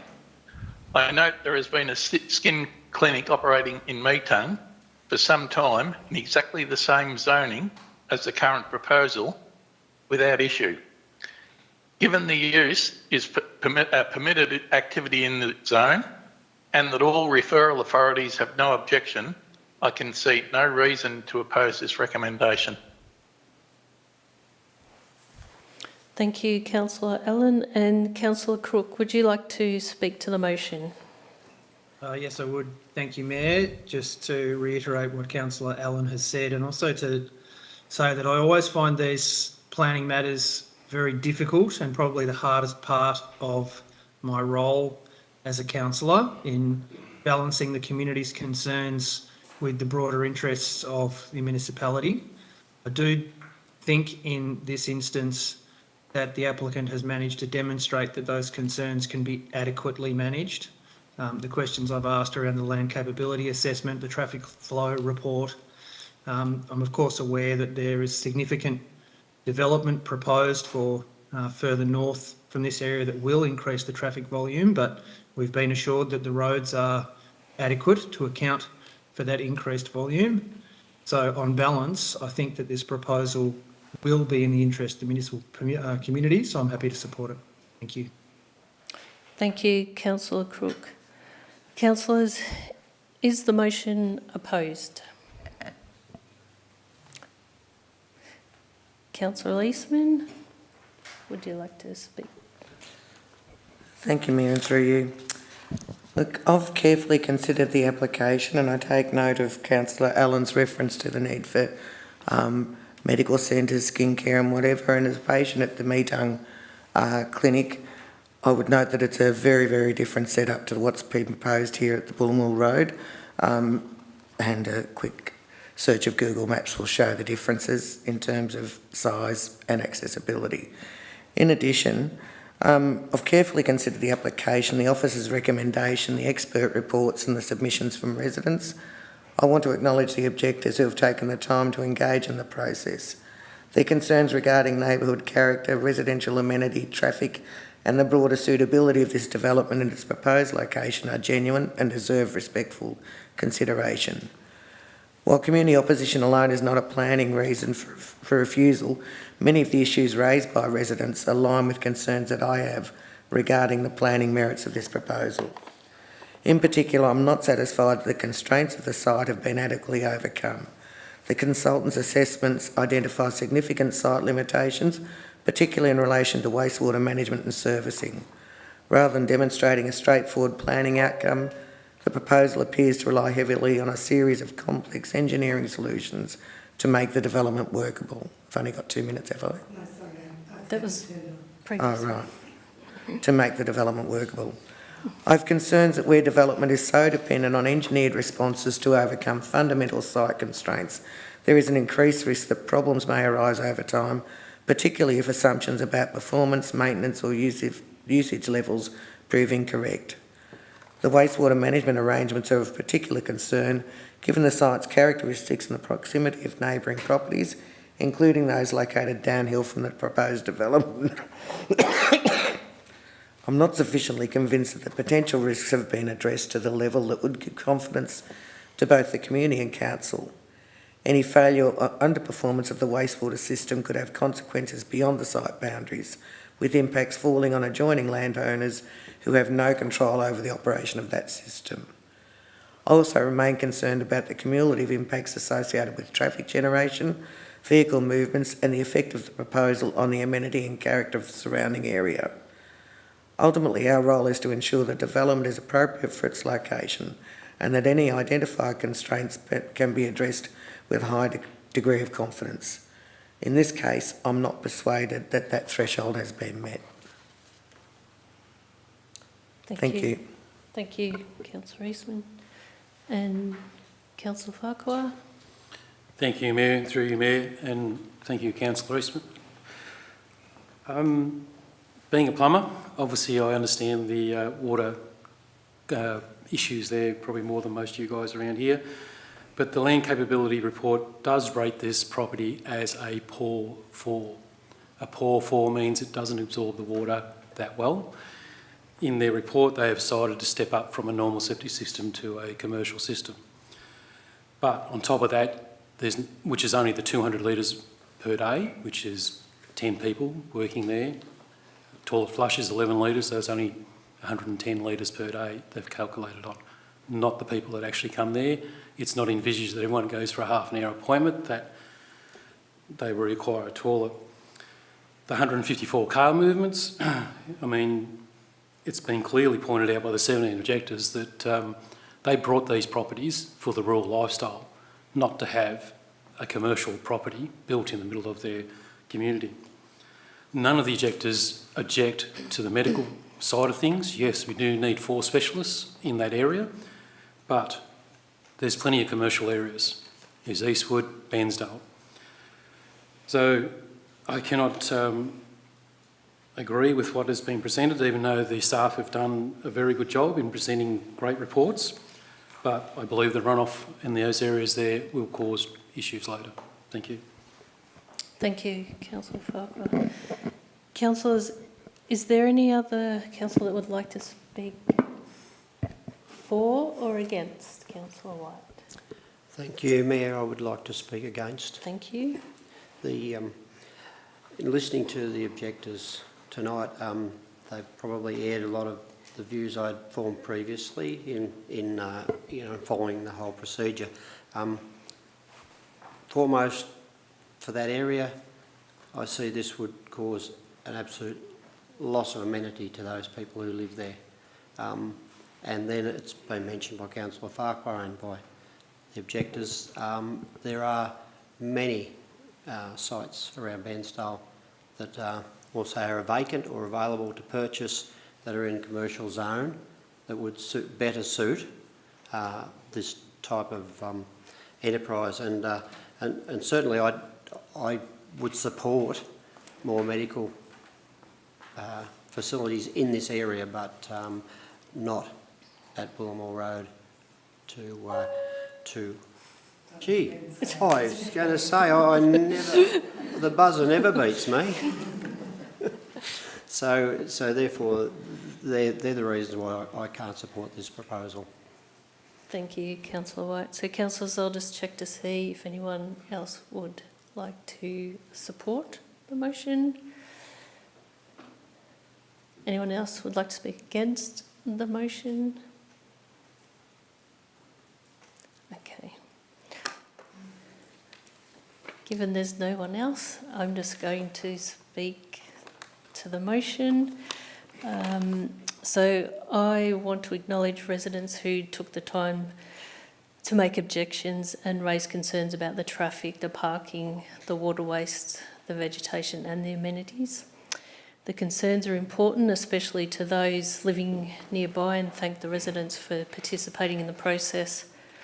I believe the application has been through a thorough process, including the public advertising, the planning consultation meetings, further discussions with objectors and additional information from the applicant. And I'm aware that it's obviously a local healthcare service that includes skincare services and specialists. I've read the recommendation, the recommended conditions that addresses water waste, drainage, landscape, vegetation, parking, operational hours, noise, lighting and amenity, and that relevant referral authorities have also raised no objections subject to conditions. Our role as councillors to consider the application against the Planning and Environment Act, the East Gippsland Planning Scheme, and the evidence before us in which officers have concluded the proposal is capable of achieving an acceptable planning outcome. So while I recognise that not everyone will agree with the outcome, on the evidence presented to Council, I believe the appropriate planning decision is to approve the application with the recommendations. So I'll now move on, councillors, and I'll put this motion to the vote. So all those for? Sorry, Mayor, just a yes, procedural, you have the right to reply. matter. Councillor Allen has the my right of reply. apologies, councillors. Councillor Allen does have the right to reply. I was getting a bit ahead of myself there. It's been a long day. So thank you, Councillor Allen.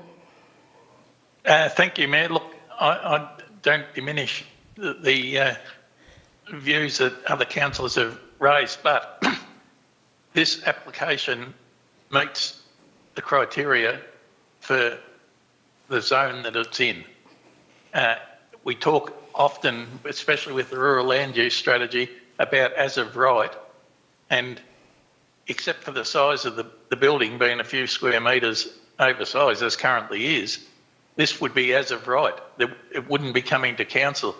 So I think if we're going to talk about as of right in regards to one part of the planning scheme, we have to be consistent with the other part. And I also want to commend our officers on the thoroughness of the job that they've done. The reports are very detailed, and at the end of it, their recommendations is that this project, well, this permit should be approved. So therefore, I think that's, as councillors, that's what we should be doing, is supporting our officers. Thank you, Councillor Allen. And I did have that written down, that it was coming to Councillor Allen, so my apologies, councillors. But it is now the time to put the motion to the vote. So all those for? Thank you. And all those against? Thank you, councillors. And one abstaining. Thank you, CEO. Mayor, I might just explain, with your indulgence, what happens with a planning application where a motion is lost and there isn't an alternate motion that has been foreshadowed. So this means that a decision has not been made by council. So it, unlike other decisions of council, where if a motion is lost, it often means that the alternate is passed, and by default, when a planning motion is lost, unless there has been another motion foreshadowed that can then be put to the vote that has planning. Oh gosh, I've done it to myself as well.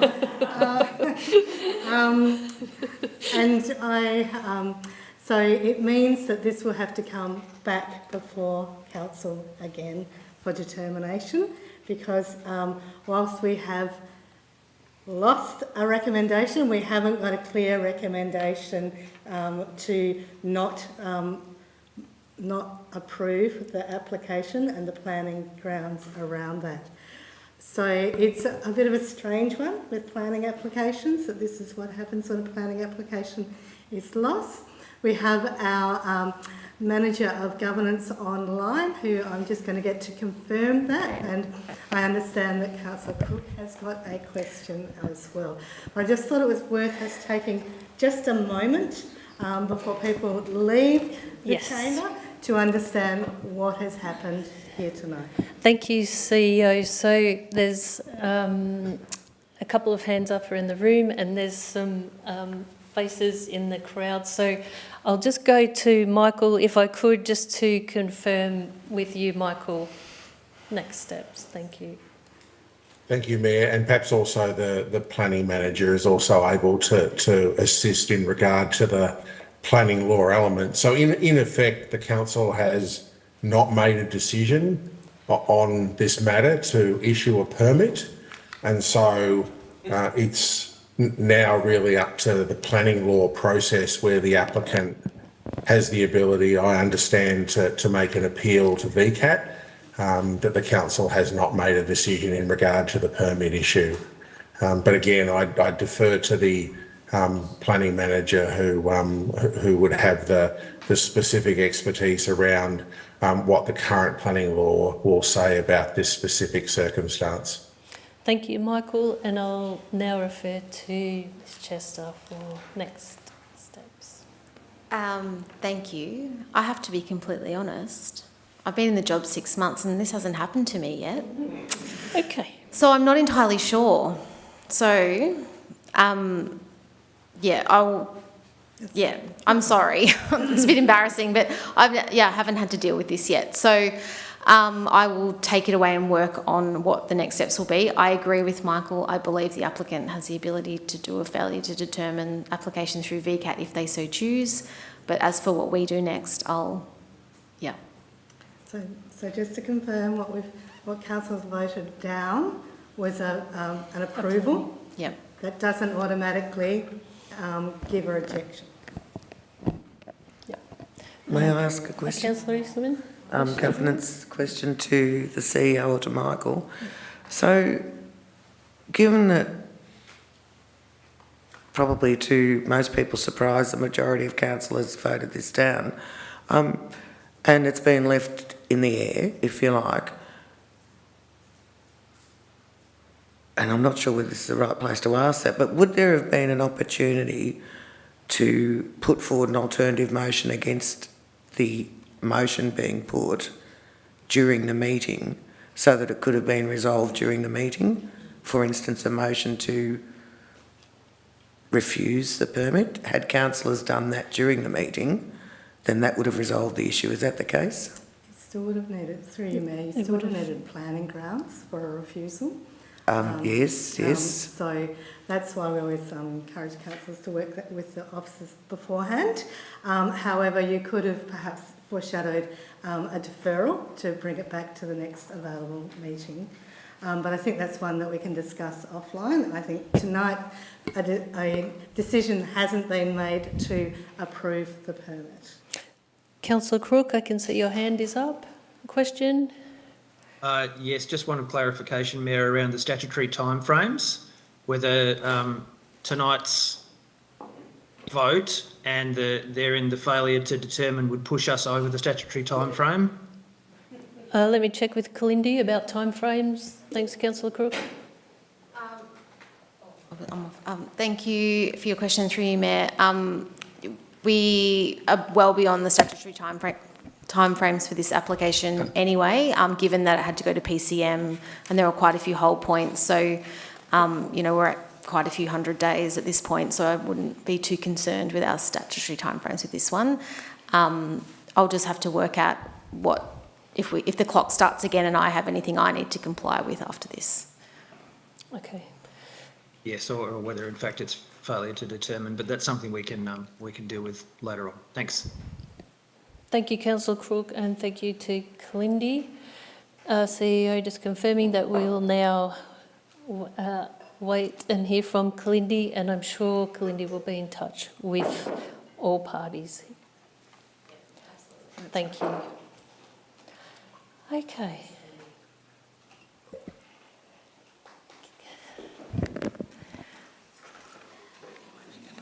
Okay, councillors, we might just have a little 5-minute break, if we could.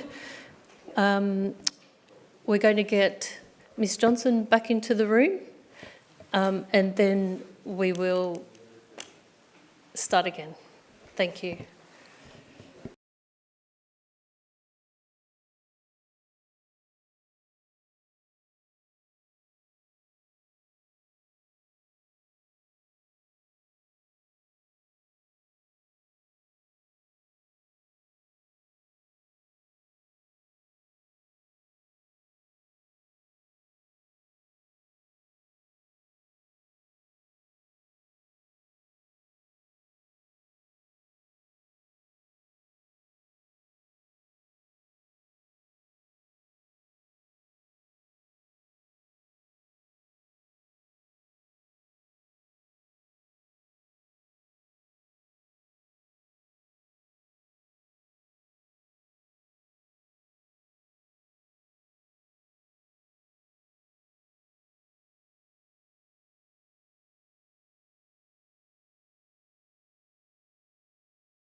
The next report is item 5.1.2, Con 2026-1768, Howitt Park Bridge, Pedestrian Bridge Replacement. Mr Stevenson, could you please present your report?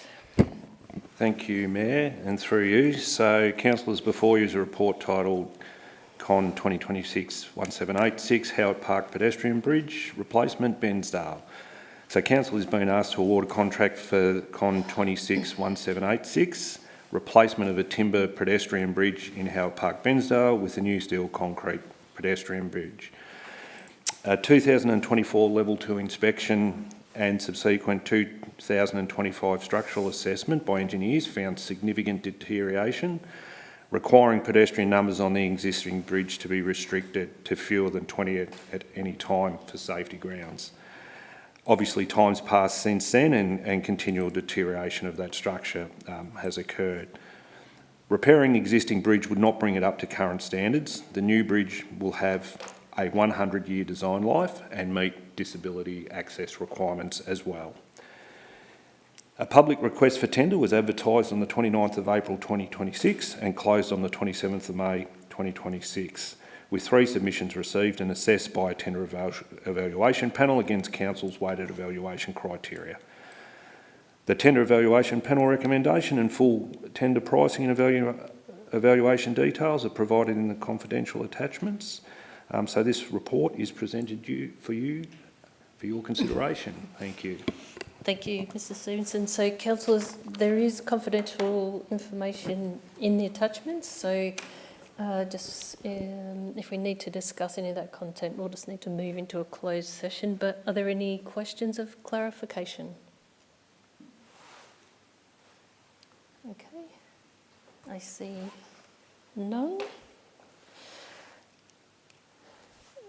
There is a recommendation in the report, so I'll call on any councillor to move a motion. Can I get a mover, councillors? Thank you, Councillor Davies. And a seconder, thank you, Councillor White. And Councillor Davies, would you like to speak to the motion? No, but just to say, that's old Howitt Park Pedestrian Bridge has certainly got some memories, childhood memories for me. So it'd be sad to see it go, but good to see it replaced. Thank you, Councillor Davies. And Councillor White, would you like to speak to the motion? Thank you, Mayor.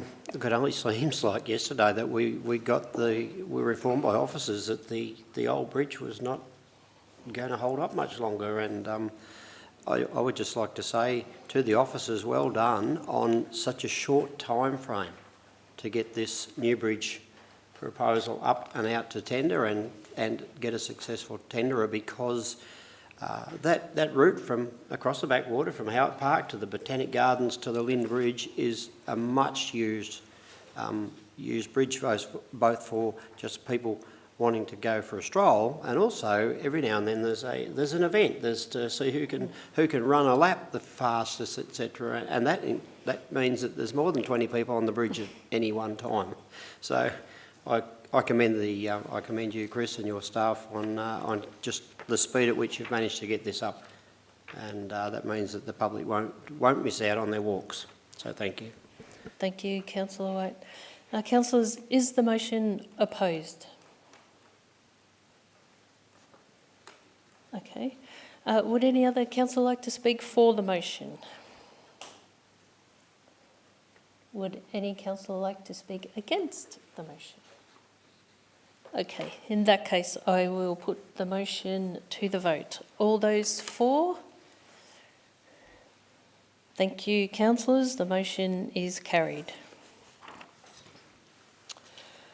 The last report for the Projects and Planning Directorate is item 5.1.3, Con 2026-1784, Con 2026-1785, Con 2026-1787, Bridge Replacement Contracts, Lees Road, Mossiface, Hollands, O'Brien's Road, Swifts Creek, and Healeys Road in Marlo.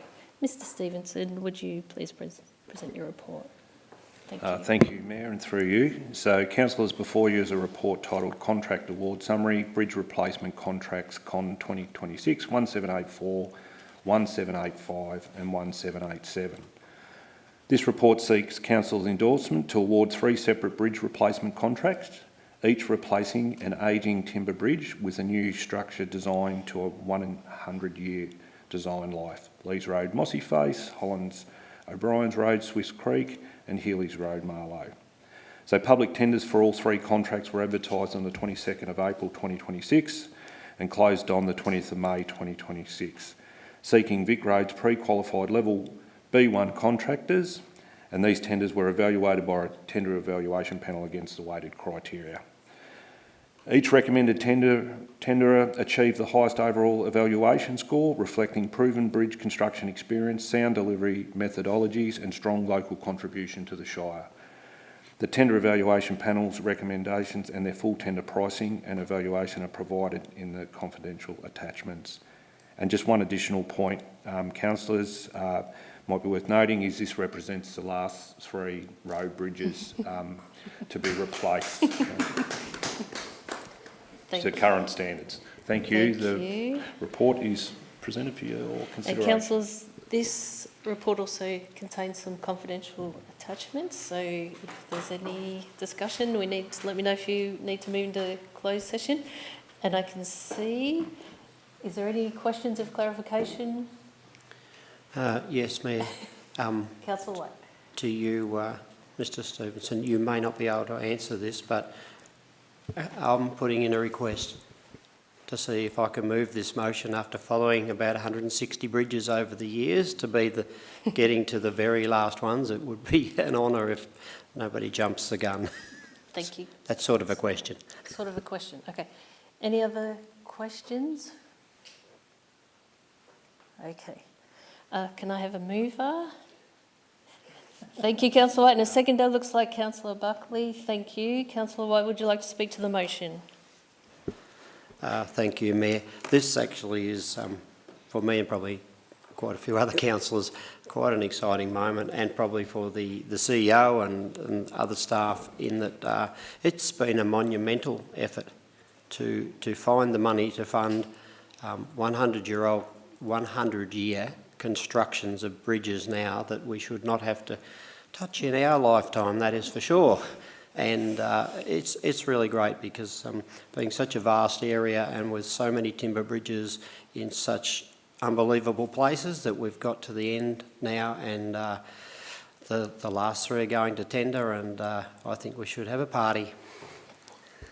Thank you, Councillor White. And Councillor Buckley, would you like to speak to the motion? Yes, I would. Thank you very much for that report. I must say it's a monumental moment, but there is one bridge left, and that's the Hinnamungi Bridge. And I won't forget it. I'll keep fighting for it.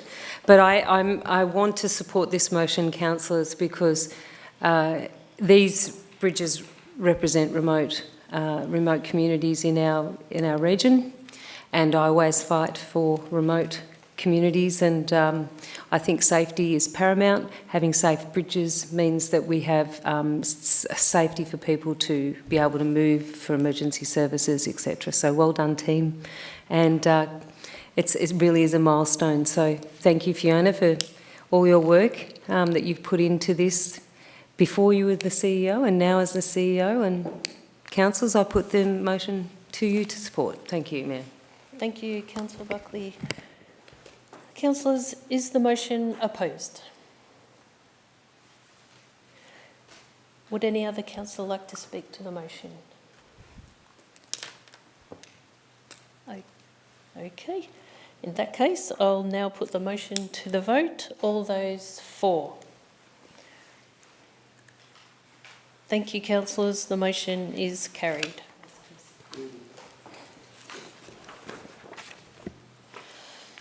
We'll now move on to reports from the Office of the CEO, and the first report item is 5.2.1, which is the Municipal Association of Victoria October 2026 State Council motions. CEO, would you please present your report?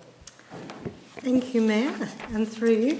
As councillors know, the Municipal Association of Victoria brings all the councils together twice a year for what's called State Council, where councils discuss what they'd like the MAV, the Municipal Association of Victoria, to advocate on behalf of the sector in the forthcoming term.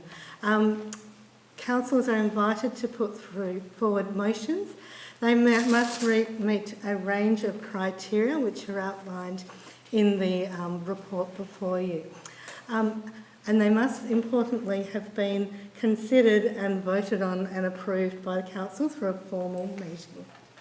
So councillors, as you're aware, we've had a discussion with you about what motions you would like to put to the State Council meeting in October. And after discussing quite a few, and they were all very important, there was one that has been developed up as a motion, which is provided as the attachment to the report. And it's around Sovereign Wealth Fund.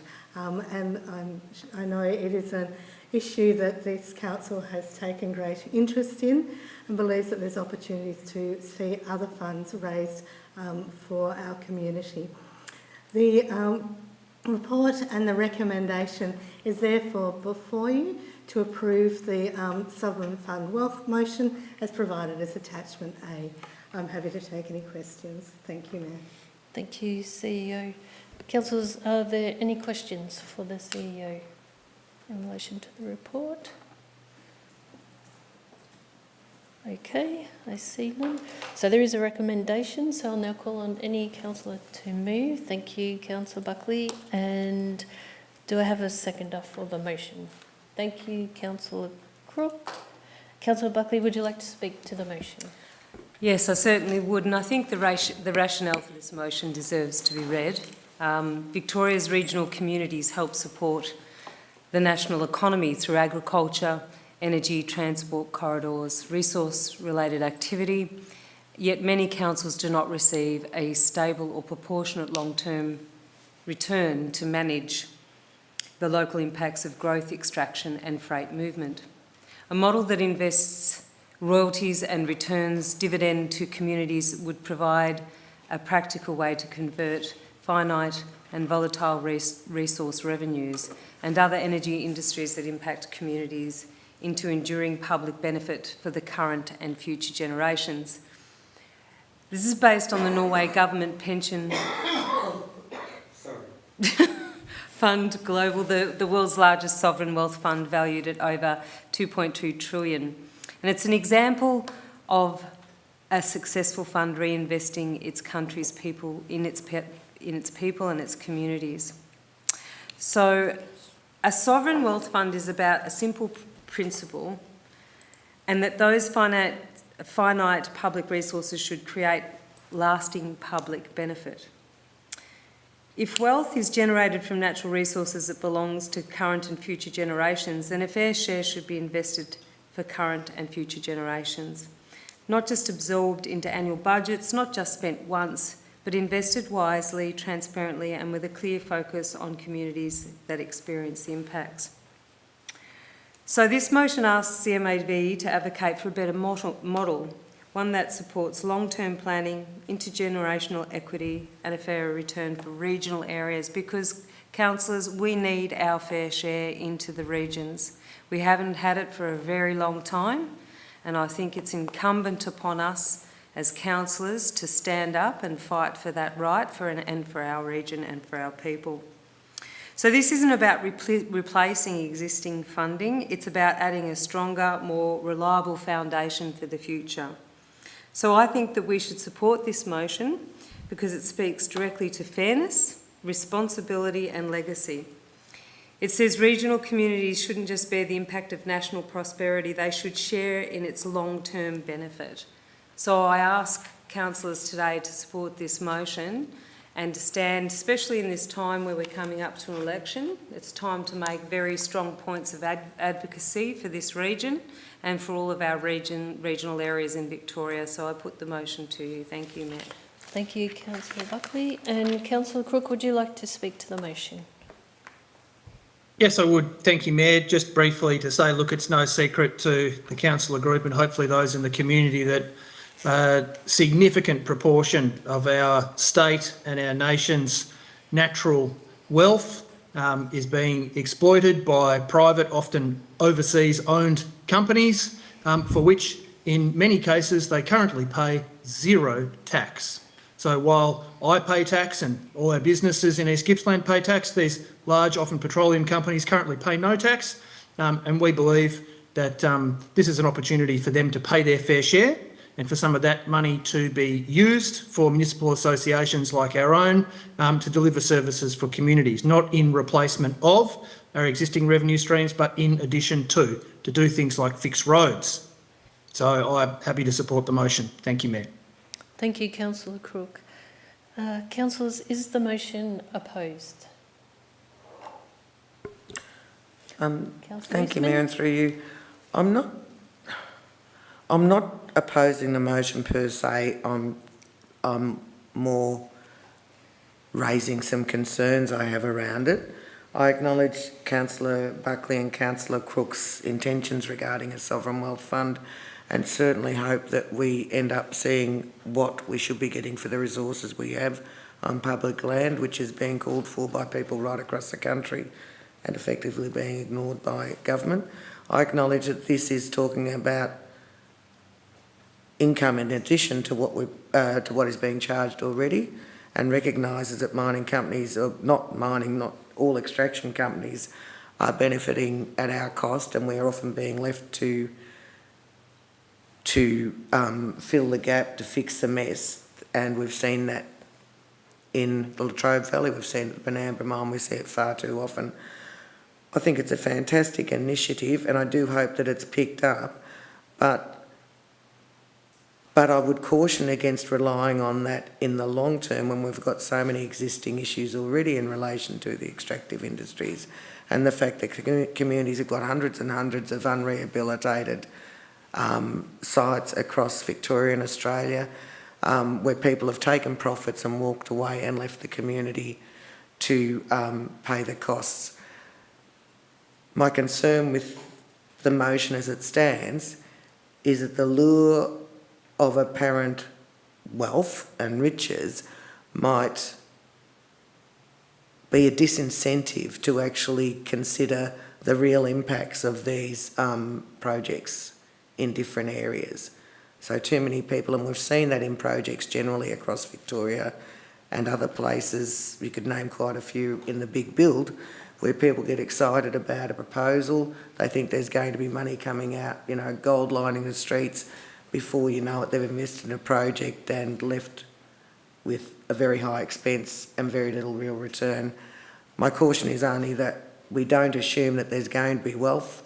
It's not always the case, and that we don't abrogate our responsibilities in terms of impacts from projects.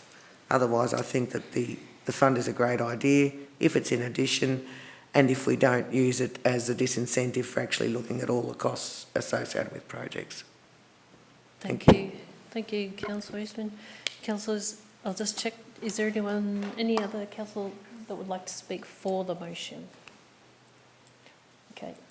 Any other councillor would like to speak against the motion?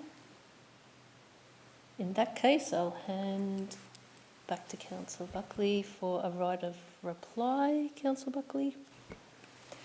Yes, thank you. Thank you, Councillor Eastman.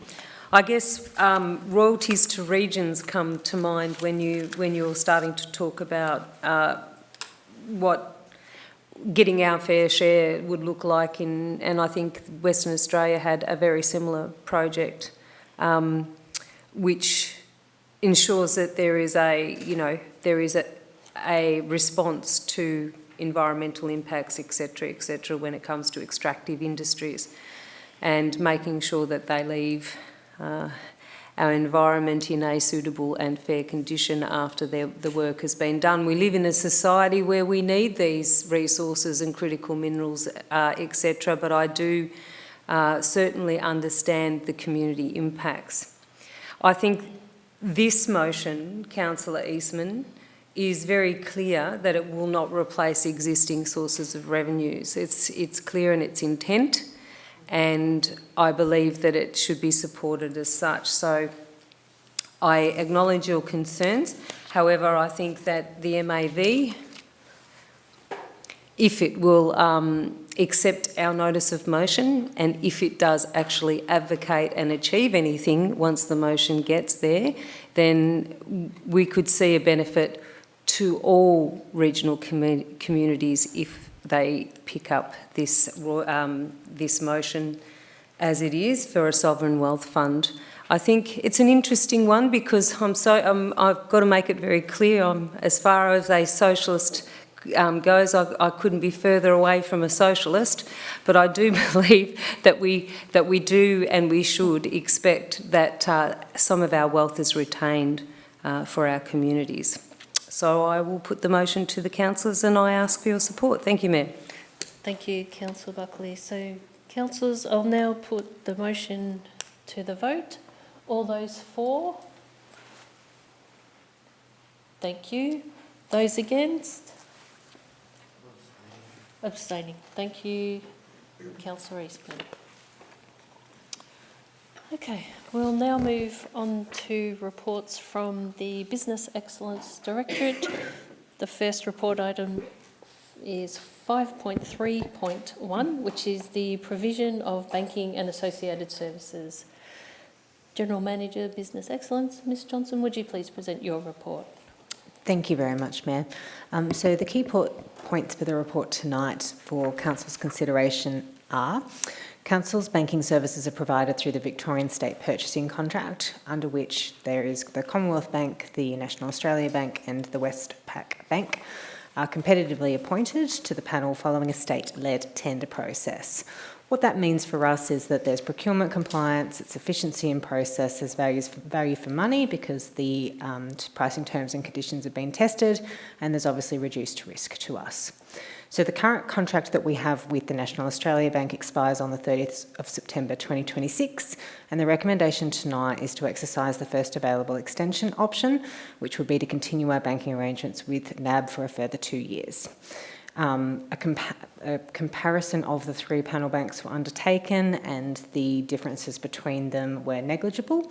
There's more detail provided in confidential attachment number 1. And the final part for us is that NAB is the only bank on the panel that offers Australia Post banking services, which we know is pretty important to our local communities around here as well.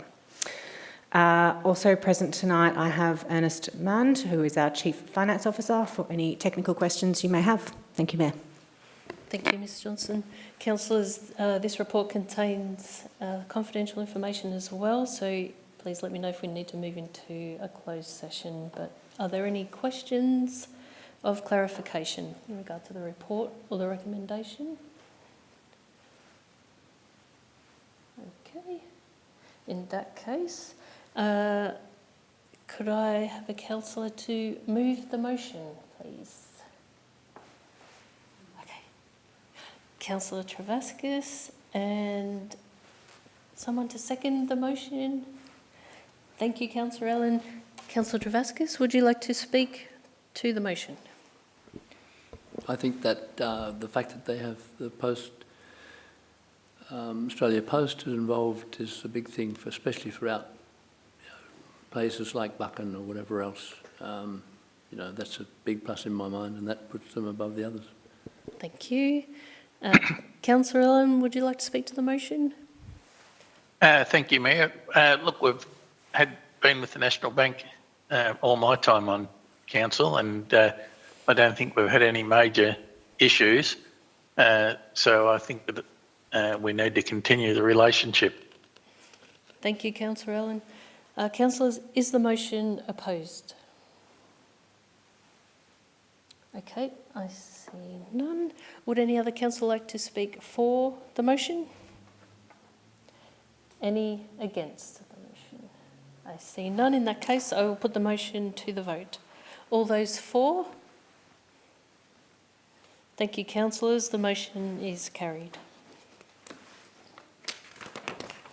We'll now move on to reports from the Place and Community Directorate, and the last report for tonight is item 5.4.1, which is Con 2023-1527 Recreation Centre Plant Room Maintenance Extension Option. And Councillor Farquhar, you've declared a conflict of interest. Yes, so I'll now ask you to leave the room. Thank you.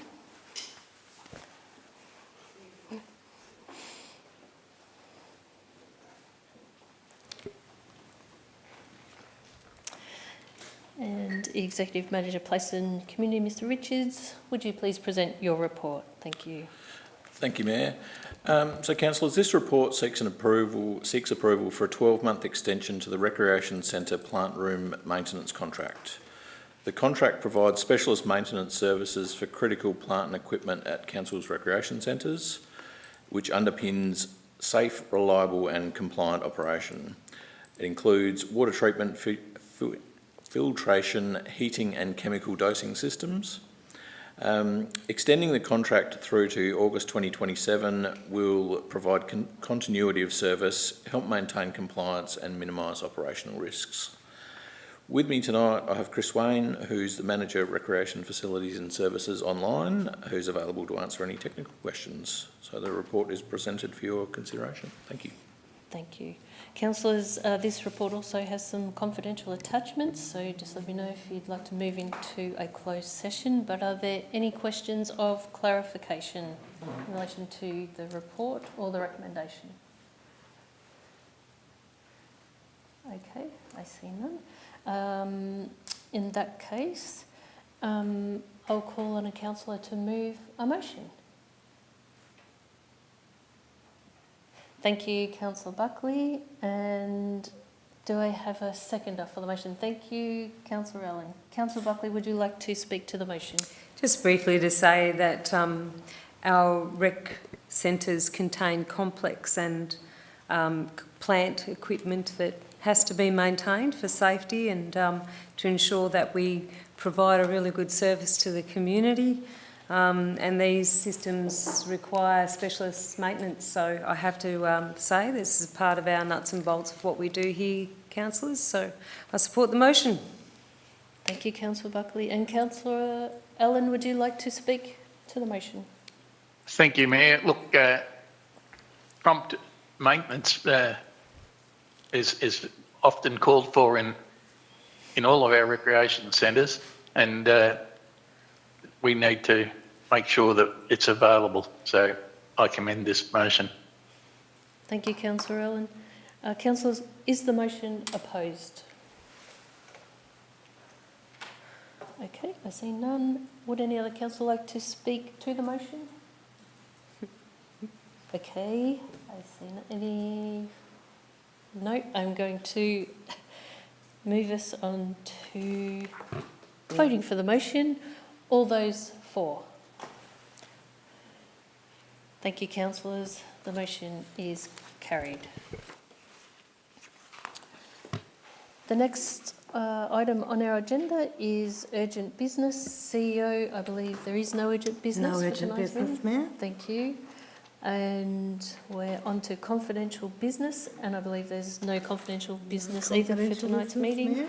In that case, thank you, councillors. This concludes the proceedings for tonight's meeting, and to everyone who attended in the public gallery and for those who watched online.